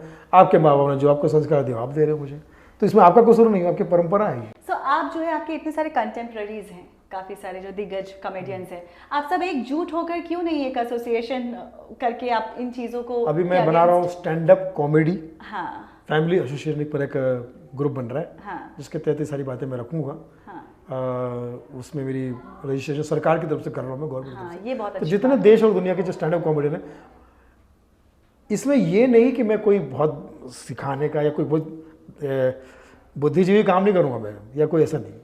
हम सब मिल के रहेंगे, एक दूसरे को क्या कर सकते हैं, विचार, किसी को मेडिकली ज़रूरत है, किसी को कुछ फाइनेंशियली, कुछ कहीं कोई शो आ रहा है, आर्टिस्ट वहाँ तक नहीं पहुँच पा रहा है, इवेंट वाला वहाँ तक नहीं पहुँच पा रहा, ये कहीं कोई शो ऐसा शुरू हो रहा है, टीवी शो शुरू हो रहा है वहाँ तक, तो ये सारी चीज़ों को मैं वहाँ पर अपने ऑफिस में बैठ के एक कार्यालय शुरू करूँगा, वो मैंने सोचा है। और हाँ यस, मेरा सिर्फ यही रहेगा कि हेल्दी काम करो, अच्छा काम करो, साफ सुथरा काम करो, लोग करते रहेंगे और आवाज़ इस तरह से उठाई जा सकती है। वो उठनी शुरू भी हो गई है। सलमान खान ने बोल दिया बात खत्म है। जी बिल्कुल, सलमान खान ने बोल दिया बात खत्म है।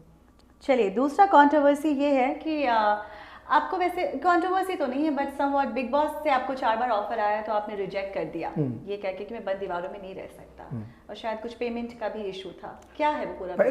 फर्स्ट टाइम जब एहसान कुरैशी गए थे तब मुझे ऑफर होता, तो मैं कहीं कुछ जगह पे बिजी था तो एहसान कुरैशी लिखा। सेकंड टाइम में मेरी और राजू जी की उन्होंने की थी, राजू भाई को उन्होंने फाइनलाइज किया था, फिर मुझे दोबारा फ़ोन नहीं किया। थर्ड टाइम उन्होंने मुझे बुलाया ऑफिस में और मुझे पूछा कि आप क्या करेंगे ऐसा वहाँ पे जाके, तो मैंने कहा मतलब मैं समझा नहीं, बोले क्या करेंगे, तब मुझे समझ में आया कि ये लोग वहाँ जो बोलते हैं बिग बॉस के घर में अहिंसा के लिए, हिंसा के लिए कोई जगह नहीं, गाली गलौज के लिए कोई जगह नहीं, ये सिर्फ बोलते हैं। इसका मतलब कि करो, वरना टीआरपी कैसे बढ़ेगी। और दूसरी बात है, दुनिया भर के मतलब वो कह सकते कि छटे हुए लोग वहाँ पर आते हैं। आप सोचिए अपने अपने एरिया से भगाए गए लोग वहाँ पर आते हैं, है ना। तो एक तरह से तो फिर मैंने उनसे पूछा भाई मैं तो जैसे मैं हूँ वैसे रहूँगा वहाँ पर, ऐसा सुनील पाली रहूँगा, मुझे गुस्सा आया तो गुस्सा भी दिखाऊंगा, नहीं आया तो नहीं दिखाऊंगा, मैं एक्टिंग तो नहीं कर सकता, और कितने दिन एक्टिंग करेगा आदमी। अच्छा तो फिर आप और कुछ नहीं करेंगे, इस टाइप की हल्की हल्की बातें, तो मैंने कहा नहीं मैं करूँगा। फिर एक दिन उनका फ़ोन आया किसी का कि अरे आप परसों जा सकते हैं क्या, तो मतलब परसों मतलब भाई मैं तो कहीं बाहर हूँ, कुछ दूर काम में रहे। नहीं तो फिर डॉली बिंद्रा को उन्होंने डाला था, डॉली बिंद्रा की जगह मुझे डॉली बिंद्रा। मतलब डॉली बिंद्रा तो ये बहुत पुरानी बात है। हाँ है, वही, आई थिंक बिग बॉस 4 या 5 की बात है। तो ऐसा तो फिर मुझे समझ में आया। और दूसरा क्या है, मेरे को मैं राइटिंग माइंड का बंदा हूँ, मेरे दिमाग में जब तो थॉट पेपर पे ना उतार दूँ मैं जी, तो उन्होंने पेपर कलम के लिए भी मना कर दिया था, बोले नहीं आप ले जा नहीं सकते, मोबाइल ड्राफ्ट तो छोड़ ही थे, वो सब लिख भी नहीं सकते। तो इन्हीं से मुझे टोटलिटी में ये लगा। और फिर मैंने ये नोट भी किया कि वहाँ से जो लोग बाहर निकलते हैं उनका कुछ होता नहीं है। 4 दिन की चांदनी, कुछ कम ही लोग हैं, शहनाज गिल हो गए या सनी लियोनी। शहनाज गिल भी कितने दिन चलेगी, कोई एक्स्ट्राऑर्डिनरी टैलेंटेड तो है नहीं वो। अच्छा, आपको रहमो करम पे सलमान भाई ने 1-2 फिल्में दे दी, सीधी सी दिखती बात है ना। हाँ मैं आया तो आऊँगी तो दुनिया में आया तो ये, एक तो पहले तो बहन जी ठीक से प्रॉपर लड़की तो दिखो तुम अच्छे से, ठीक है, माफ़ करना उसके लिए मैं गलत बात नहीं करूँगा, लेकिन कहने का मतलब ये है कि कोई वो शुरू में 2-4 दिन ठीक है, ये सारे लौंडे लफाड़े जो है वो मुझे नहीं लगता कि लंबे नहीं चलेंगे, क्योंकि इन्होंने काम पे ध्यान नहीं दिया। इन्होंने प्यार पे ध्यान दिया। काम से प्यार करो, काम से प्यार करो, काम का प्यार मत करो, तो ये काम का प्यार करते हैं। शहनाज गिल का एक लॉबी बन गया है सलमान वाला, तो इसलिए उसको फायदा। वही सलमान भाई का है, हाथ है जिस पे सलमान भाई का, चाहे लड़की हो लड़का हो, 2-4 साल चल जाते हैं, उसके बाद में फिर बड़ा प्रॉब्लम होता है। क्योंकि सलमान भाई ने कई लड़कों पे, लड़के को भी सपोर्ट किया था, आशीर्वाद दिया था, नहीं चल पाया। देखिए क्या सलमान भाई का भी हाथ बड़ा बुरा है, वो जिसको आशीर्वाद देते हैं, आप एक आदमी उठा के देख लीजिए कुछ जो चला हो। हाँ, नहीं काफी एक्ट्रेस जो नहीं चल रहे, जरीन खान हो गई, स्नेहा उलाल हो गई, बताइए स्नेहा उल्लाल से बड़ा क्या एग्जाम्पल। फिल्म का नाम लकी था और खुद अनलकी थी साबित हुई। स्नेहा उल्लाल से बड़ा क्या एग्जाम्पल था। जो मास्टर गणेश आचार्य की जो असिस्टेंट थी, उनको उठा के देख लीजिए, जितने लोगों को उन्होंने लॉन्च किया वो आज कहीं भी नहीं है, कहीं नहीं है। करेक्ट। तो ऐसा उसका सबसे बड़ा एग्जाम्पल डेजी शाह हो गई, वही मैं इसका मतलब ये है कि आप अपने अंदर बात पैदा करो। रहमो करम पे आपका मामला नहीं जमेगा। एक बार काम मिलेगा, 2 बार काम मिलेगा, तीसरी बार को साबित करना पड़ेगा। अगर नहीं कर सकते तो खुदा हाफिज, बाय बाय, मजा आया, टाटा। करेक्ट। लेकिन हो सकता है कि अब वो लोग काम करें तो उनके अंदर बात हो तो करें, लेकिन फिर वो समय निकल जाता। तो मैं कहता हूँ कि रहमो करम पे तो काम होता ही नहीं है। एनीवेज, तो ये बिग बॉस का जो मैंने देखा कि बड़े से बड़े कलाकार उसमें जाने के बाद उल्टा 0 हो गए। हाँ, राइट। गालियाँ खा रहे हैं, एक दूसरे को गालियाँ दे रहे हैं, और गाली से आपको सख्त नहीं, सख्त नहीं होता। क्या है, क्या कर क्या रहे हो तुम लोग? अच्छा, वहाँ पे जगह उल्टा पोल खुल जाती है। लड़कियों को अंडा भी नहीं बनाना आता है, लड़कियों को पानी गर्म करना नहीं आता, लड़कों को वहाँ पर साफ सफाई गंदे रहते हैं। वो सेलिब्रिटी स्टेटस भी उनको दिखाना होता है ना कि हमारे यहाँ मेड है और यहाँ हम नहीं करते थे, वो थोड़ा एक्ट भी करते हैं उस तरह से। चाहे उन्हें आता सब काम होगा, ये भी होता है। Anyways, moving on to different controversy. आपने मनोज बाजपेयी जैसे मंचे हुए कलाकार, फाइनेस्ट एक्टर को आपने कहा वो गिरा हुआ इंसान है, 1 नंबर का घटिया इंसान है, फैमिली शो बर्बाद शो है, और आपने इस तरह से बहुत ही डेरोगेटरी कमेंट्स किया है। क्या वजह थी इसकी? उठा के देख लीजिए, आप उनकी फिल्में देख लीजिए, इंटरव्यू देख लीजिए। अभी जो 2-4 सालों में जब से OTT का नाटक शुरू हुआ है, आप वासेपुर से शुरू कीजिए। उस आदमी ने हर डायलॉग में गालियाँ दी हैं, इंटरव्यू में गालियाँ दी हैं। इंटरव्यू में विजय राजा और उसका एक वीडियो है, उठा के देख लीजिए, वहाँ भी गालियाँ दे रहा है। फिर अपनी खुद की फिल्म लॉन्च की थी 7 उचक्के, उसमें उठा के देख लीजिए गालियाँ। एंड फैमिली मैन तो आप देख ही रहे हैं, बात पे गालियाँ दे रहा है वो आदमी। डॉक्टर के पास जा रहा तो वहाँ गालियाँ दे रहा है, बाइक भगा रहा तो उसमें गालियाँ दे रहा है। तो मैं उस मनोज बाजपेयी की रिस्पेक्ट करता था जो भिक्खू मात्रे था, जिसको नेशनल अवार्ड मिला था, बड़ा क्या। इस मनोज बाजपेयी को मैं, जो आपने कहा ना, ऐसे ही करूँगा कि वो उनके लिए मैं जो गालियाँ देता है वो सारी गालियाँ उनको मैं 100 गुना ज़्यादा दूंगा। हाँ, फिर उन्होंने, जब उनको पता लगा कि आपने ऐसा कुछ कमेंट किया है, तो उन्होंने कहा उनको कहिए मेडिटेट करें सुनील पाल जी। क्या मेडिटेट किया आपने? मेडिटेट मुझे मेरा जो काम है वो मैं कर ही रहा हूँ और वो आगे भी करता रहूँगा। मुझे मतलब मैंने अपने आप को मनोज बाजपेयी से कहीं ना कहीं कंपेयर करते हुए सोचा कि थैंक गॉड मुझे मनोज बाजपेयी नहीं बनाया आपने, थैंक गॉड मुझे अपने नवाजुद्दीन सिद्दीकी नहीं बनाया। क्योंकि अपने ज़मीर को मार कर अगर आप अमीर हुए हो तो you are as good as call girl. पर यहाँ आयरनी ये है कि मनोज बाजपेयी बहुत ही मेथड एक्टर हैं, फिर नवाजुद्दीन सिद्दीकी तो फिर मेथड एक्टर है। हाँ, तो फिर आप एक्टिंग से क्यों नहीं आगे बढ़ रहे हो? आप गाली गलौज से क्यों आगे बढ़ रहे हो? मतलब ये है कि अगर मुझे किसी पार्टी में एंट्री करनी है, स्क्रिप्ट का पार्ट होता है और वो उनकी चॉइस होती है, तो शायद उन्हें पसंद है ये करना। तो कौन से स्क्रिप्ट का जो पार्ट होता है वो गाली गलौज होता है, मुझे आज तक समझ में नहीं आया। गब्बर सिंह से बड़ा विलन कोई हो सकता है? गब्बर सिंह तो कोई गाली नहीं दी। अमरीश पुरी से कोई विलन हो सकता है? उन्होंने तो कोई गाली नहीं दी। ये तो विलन है ना। शान में शाकाल विलन, शाहरुख खान की मम्मी का फेवरेट विलन था वो। ये आपके बहाने हैं। और गाली आप घर में अपनी बीवी को, बेटी को दे सकते हो क्या? दो ना। जब फिल्म में दे सकते हो तो बेटी को भी दो, कैरेक्टर निभा रहे हो ना अपने बाप का। जी जी। अपनी बेटी को दो, बहन को दो, बीवी को दो, वहाँ कैरेक्टर, वहाँ बाप का कैरेक्टर क्या मर जाता है आपका।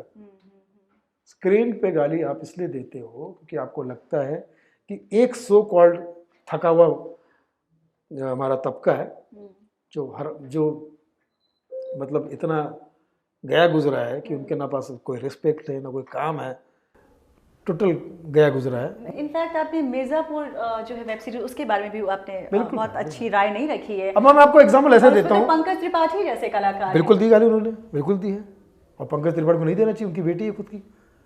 आप अपने बच्चों के सामने ये सब करते हैं क्या? काम क्या है आपके लिए, मुझे ये तो पहले बताओ। आप कौन हो, एक्टर हो या आतंकवादी हो, कौन हो आप क्या सफाई दे रहे हो?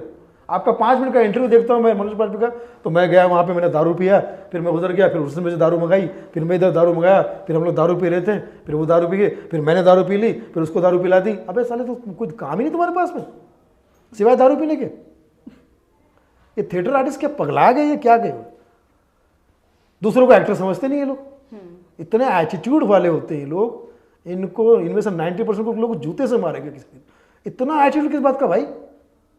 अबे कोई कैरेक्टर तुम्हारा चल गया है, कहीं में किसी में तुम भिखारी बने थे, किसी में तुम चोर उचक्के बने थे, किसी में तुम खूनी बने थे, दरिंदे बने थे, वो तुम्हारा लुक भी वैसा था, चल गए।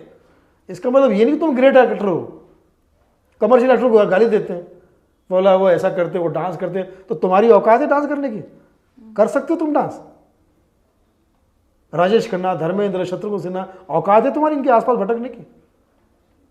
तुम खुद का कर नहीं सकते और उनको तो, और उनके जो सो कॉल्ड नशेड़ी लोग हैं उनको सपोर्ट करते हैं। अच्छा काम करो। मैंने कहा मनोज बाजपेयी ने जब सत्या पिक्चर की थी और ये 2-4 फिल्में जो की थी, मैं उनका फैन हो गया था।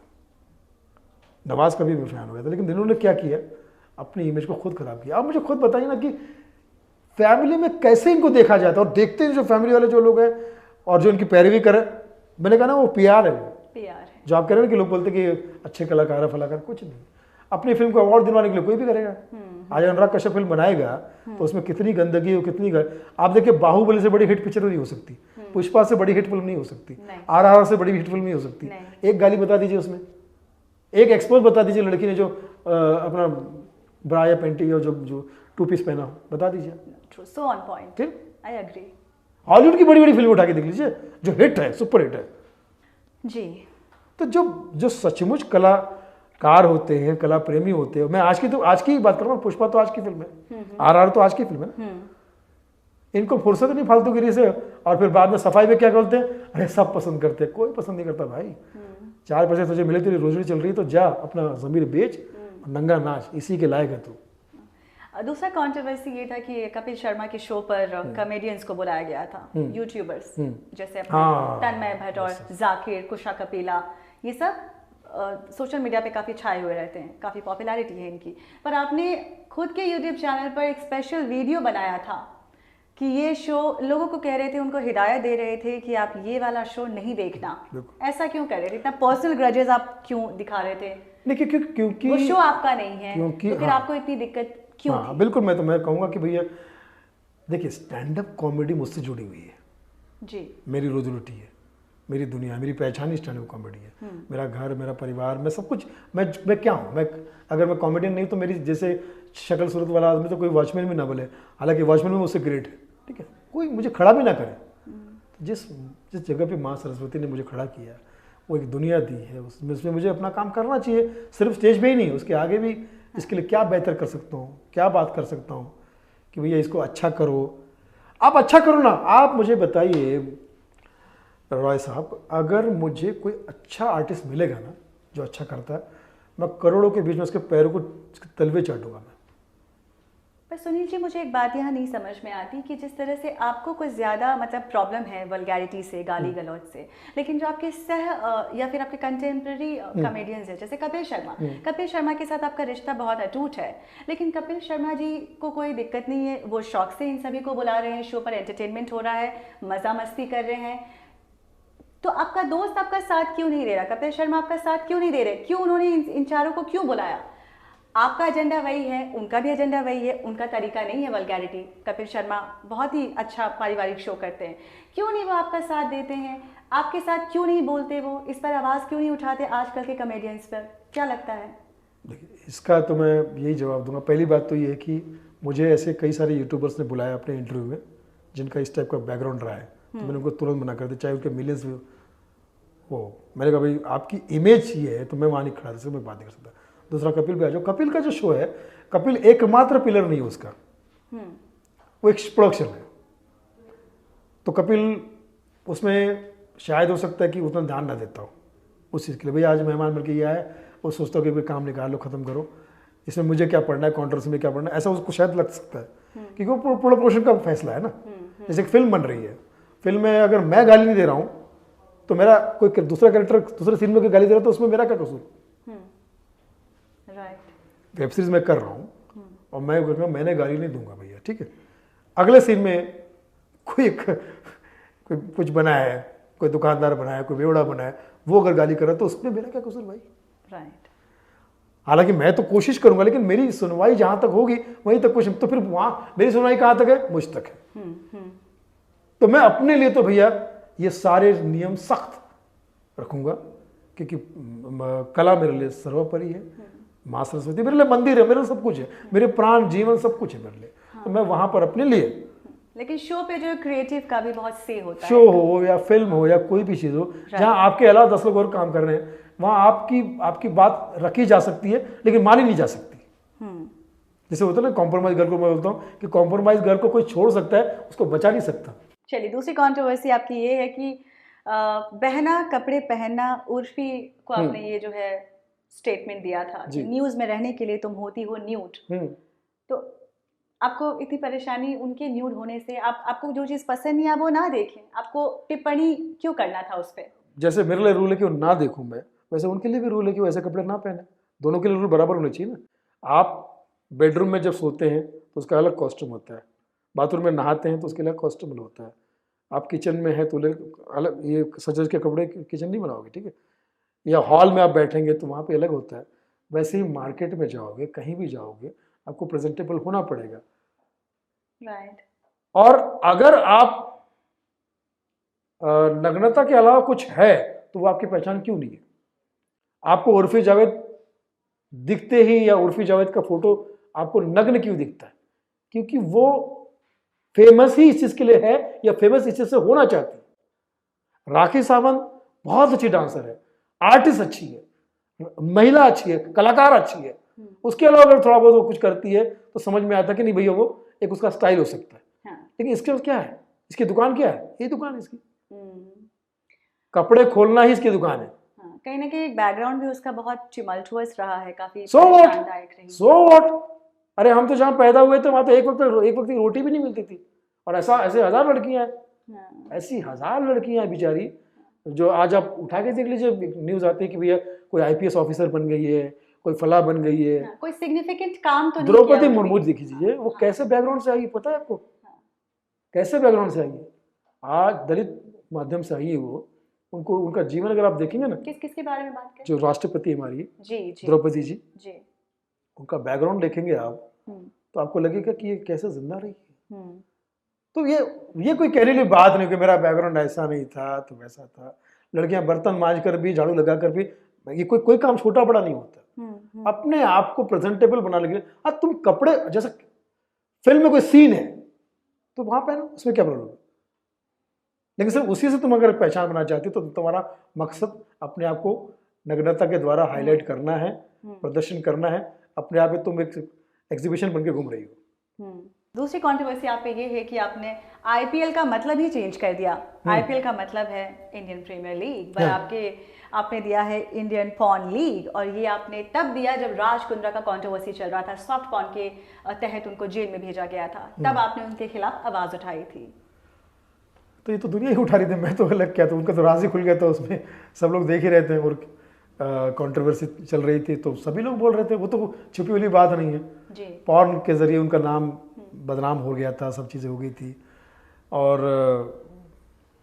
तो सभी लोग बोल रहे थे। तो उसमें मैंने तो, आपको लगता है कि शिल्पा शेट्टी को ये बात की जानकारी थी कि उनके हस्बैंड ऐसा कुछ काम कर रहे हैं?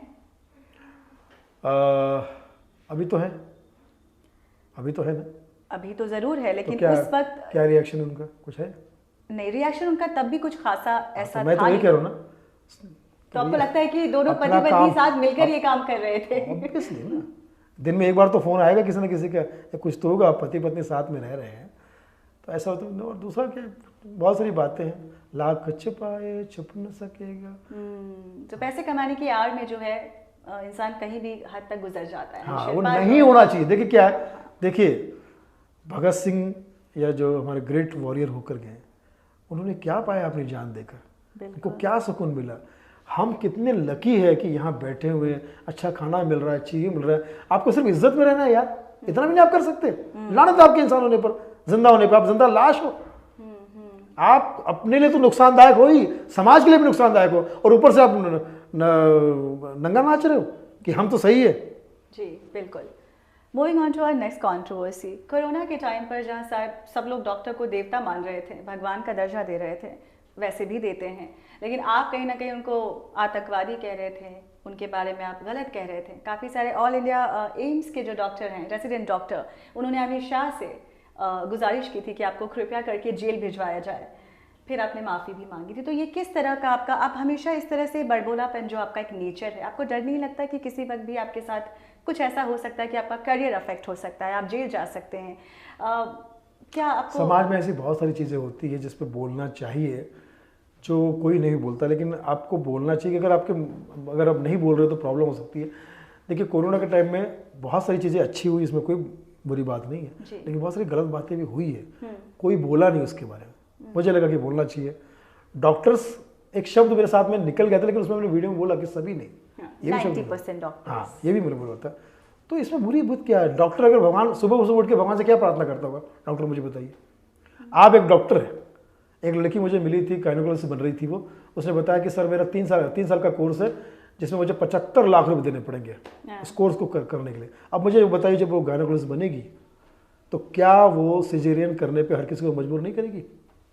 क्योंकि उसका खर्चा निकलेगा। माँ बाप ने 75 लाख दिए हैं कोर्स करने के लिए। तो सभी, देखिए मेरा कहने का मतलब है कि सभी बुरे नहीं है, लेकिन बुरे तो है ना। बिल्कुल। एक डॉक्टर सुबह उठ के भगवान से क्या प्रार्थना करता होगा मुझे बताओ, जिसने पैसा लगा के क्लिनिक बनाया और खर्चा किया, वो डॉक्टर बना है। अब वो भगवान से क्या, क्लिनिक जाने से पहले क्या प्रार्थना करता मुझे बताइए आप? या एक वकील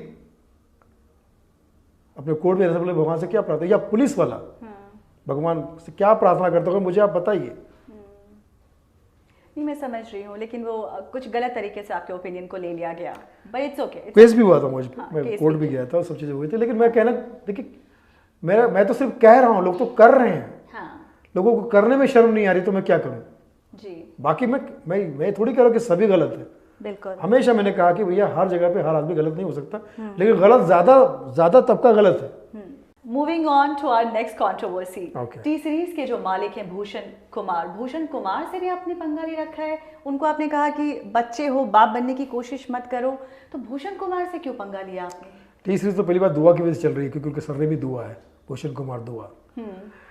दूसरा ये है कि एक कोई अवार्ड फंक्शन हुआ था टी सीरीज का ही, कुछ साल पूरे हुए इसके, उसमें मैंने देखा कि जो वेटरन सिंगर्स थे, बहुत बड़े बड़े सिंगर्स, उनको बुला के पीछे बिठाया था उनको, और नए जो लौंडे लफाड़े जो ना इस टाइप के जो गाते हैं उनको आगे बिठा दिया। तो मैंने कहा यार, जिन्होंने टी सीरीज को बनाया उनको पीछे बिठाया, और जिनको टी सीरीज ने बनाया उनको आगे बिठाया आपने।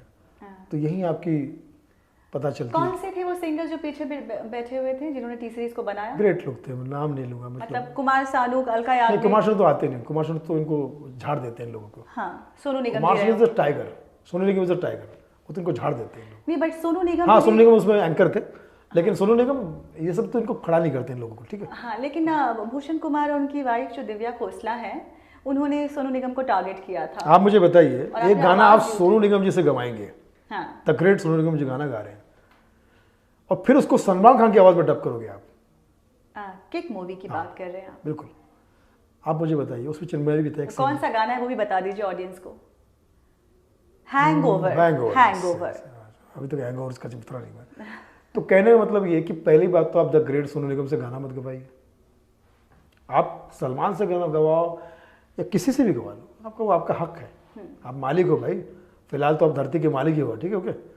वो तो भगवान आपको देखेगा कि आप कितने बड़े मालिक को, देखेगा एक दिन, ठीक है। सबको पड़ती है, याद रखना, कोई गलतफहमी में ना रहे, सुन लो, कोई गलतफहमी में ना रहे, सबको पड़ती है। आपकी करनी का फल है नेकियां रुसवाइयाँ, आपके साथ साथ चलेंगी आपकी परछाइयाँ। जो करोगे वही बोओगे। किसी का दिल दुखाओगे तो आपका भी दिल दुखेगा और 100 गुना ज़्यादा दुखेगा।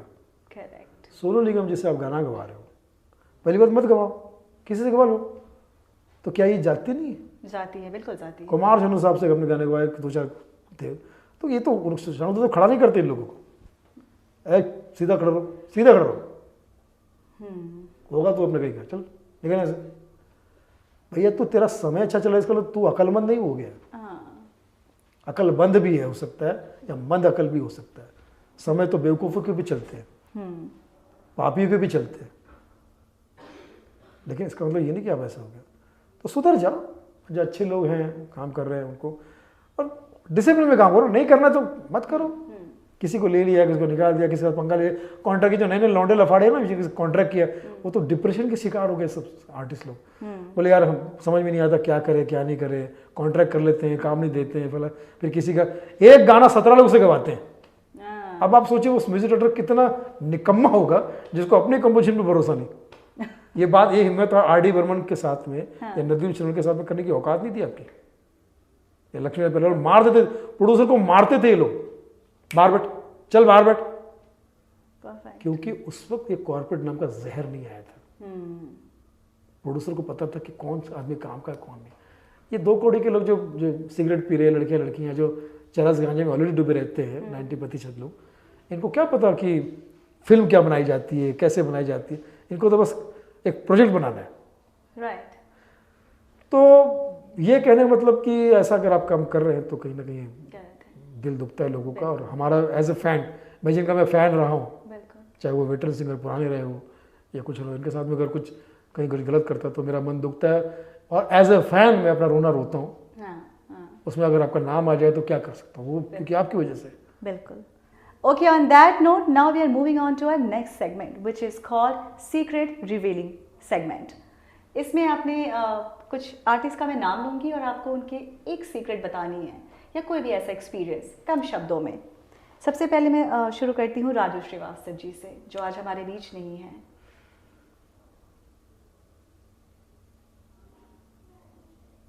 आज भी यकीन नहीं होता। मैं समझता हूँ कि ये तो कुदरत का बहुत बड़ा अन्याय है। Is a great, he was तो नहीं बोलूँगा मैं, he is a great person, क्योंकि उन्होंने अपने जूनियर्स को बहुत प्यार दिया। हमारी तो औकात नहीं थी उनके साथ में कर लेने की, खाना भी खिलाते थे, आशीर्वाद भी देते थे, प्यार भी देते थे। सुनील ग्रोवर जी, सीक्रेट उनका ही, सुनील ग्रोवर जी का सीक्रेट अब क्या रहा है तो सभी तो पता है। वो शब्बीर कुमार का गाना बहुत अच्छा गाते, शब्बीर साहब का, शब्बीर कुमार जी का गाना बहुत अच्छा गाते हैं। कपिल शर्मा तो हमने डिस्कस किया है, उनके बारे में सीक्रेट मैं ये कहूँ कि अब तो उनका क्या सीक्रेट सब। कपिल शर्मा के बारे में यही कहना चाहता हूँ कि basically he is very shy person. Shy person, yes. क्या बात कर रहे हैं। अगर वो परफॉर्म नहीं कर रहे तो उनसे ज़्यादा शांत कोई नहीं है। जॉनी लीवर, जॉनी लीवर जी के बारे में राज की बात जॉनी भाई के बारे में मैं यही कहता हूँ कि भैया मतलब वो ये समझ लीजिए कि उनकी याददाश्त बहुत अच्छी है, बहुत अच्छी याद। मतलब कोई भी आर्टिस्ट उनको एक बार या कोई भी इंसान को एक बार मिल जाए और जब दोबारा कई सालों के बाद भी मिलेगा तो वो पहचान लेते हैं, सामने से पहचान लेते हैं। और ये उनकी याददाश्त के बारे में आप देखिए, परफॉर्मेंस में भी उनका वो चीज़ दिखती है कि स्टेज पे खड़े होते जाते तो बिल्कुल फिर उनको सब चीज़ें याद आती है। लास्ट भारती सिंह के बारे में राज की बात यही है। आई डोंट थिंक, मुझे ऐसा लगता है कि शायद राज की बात ये है कि उनके बारे में लोगों को ऐसा लगता है कि वो इतनी बड़ी स्टार बन गई है तो शायद पुराने लोगों को या किसी को वो मिले नहीं, पहचाने नहीं। लेकिन अगर वो ये गलतफहमी है लोगों की, अगर आप कहीं उनसे मिल जाए तो जब भी मेरी लास्ट मुलाकात हम स्वीगाटो के इसमें मिले थे, तो मैंने ऐसा हल्का सा देखा, वो अपने पति के साथ बोले भाई कैसे हो, ये उसका दिलदार, she is very down to earth. और इसी हम्बलनेस की वजह से आज वहाँ है, जीरो से हीरो का सफर है उसका भी। बिल्कुल माँ से बहुत प्यार, तो सबको पता है। हाँ। परिवार से बहुत प्यार करती है। चलिए लास्ट सेगमेंट पर हम आ गए हैं। This is gonna be our last segment on the show. यहाँ पे your take on comedy in general, your take on comedy, your favourite comedian of all time. काफी है, लेकिन नंबर 1 पे जॉनी लीवर जी हैं। जॉनी लीवर जी हैं। India के 5 top comedian आपके जुबान से जाना चाहते हैं। कॉमेडियन ना? हाँ। तो फिर जॉनी भाई हैं, कपिल शर्मा है, जॉनी राजू जी हैं और राजपाल यादव जी हैं। एंड एक और कॉमेडियन, अगर मैं पुराने तो सभी है, तो फिर तो महमूद साहब का नाम जरूर उसमें शामिल होगा। Okay so that was it on this interview. Now that's a wrap. Thank you Sunil ji. दैया नमस्कार। अगर कोई त्रुटि हुई तो क्षमा प्रार्थी हूँ, क्योंकि आप ही का विद्यार्थी हूँ, और आप सबसे यही कहना चाहता हूँ कि आप सब जियो हजारों साल, रहो हमेशा खुशहाल, अपने काम धंधे में करते रहो कमाल और धमाल। यही तहे दिल से दुआ दे रहा आपके लिए, आपका fan Sunil Pal. Love you all. 2-3 mimicry भी हो जाए छोटे छोटे। अच्छा, अब पूरा तो गला बैठ चुका। पंकज त्रिपाठी की कर देता। बॉलीवुड ठिकाना बहुत बढ़िया है, बाबूजी घर में बैठ के यही देखते हैं, शाबाश, इंटरव्यू, एंटरटेनमेंट, बहुत बढ़िया। आप लोग जाओगे दूर, फ्रॉम मुंबई टू मिर्ज़ापुर, विशुद्ध रूप से मनोरंजन करते हो, बहुत बढ़िया। कौन आए? अमित शाह जी आए, बुलाइए। भारतीय जनता पार्टी की तरफ से आप सब लोगों को और बॉलीवुड ठिकाना वालों को, जितने भी मान्यवर और मान्यवरों है, सबको मेरी तरफ से संपूर्ण समर्थन है, क्योंकि ये चैनल जो है घर जैसा है।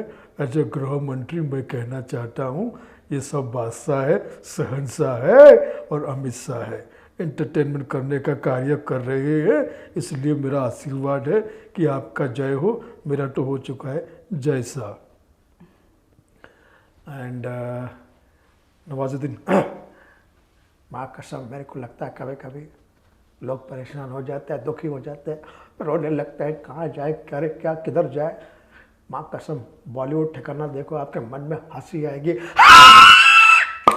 15 मिनट में आप चार्ज हो जाएंगे, 15 मिनट में। मैं हूँ शाहरुख खान, फादर ऑफ आर्यन खान। क्यों आए आपके चेहरे पे मुस्कान? पार्टी करते हो क्या? हे, याद रखना, लॉकडाउन वालों को एक मेरा मैसेज है कि मेरी फिल्म पठान ने 1500 करोड़ कमा लिए। तो लॉकडाउन वालों, आपको रेड चिली तो लगी होगी, रेड चिली तो लगी होगी।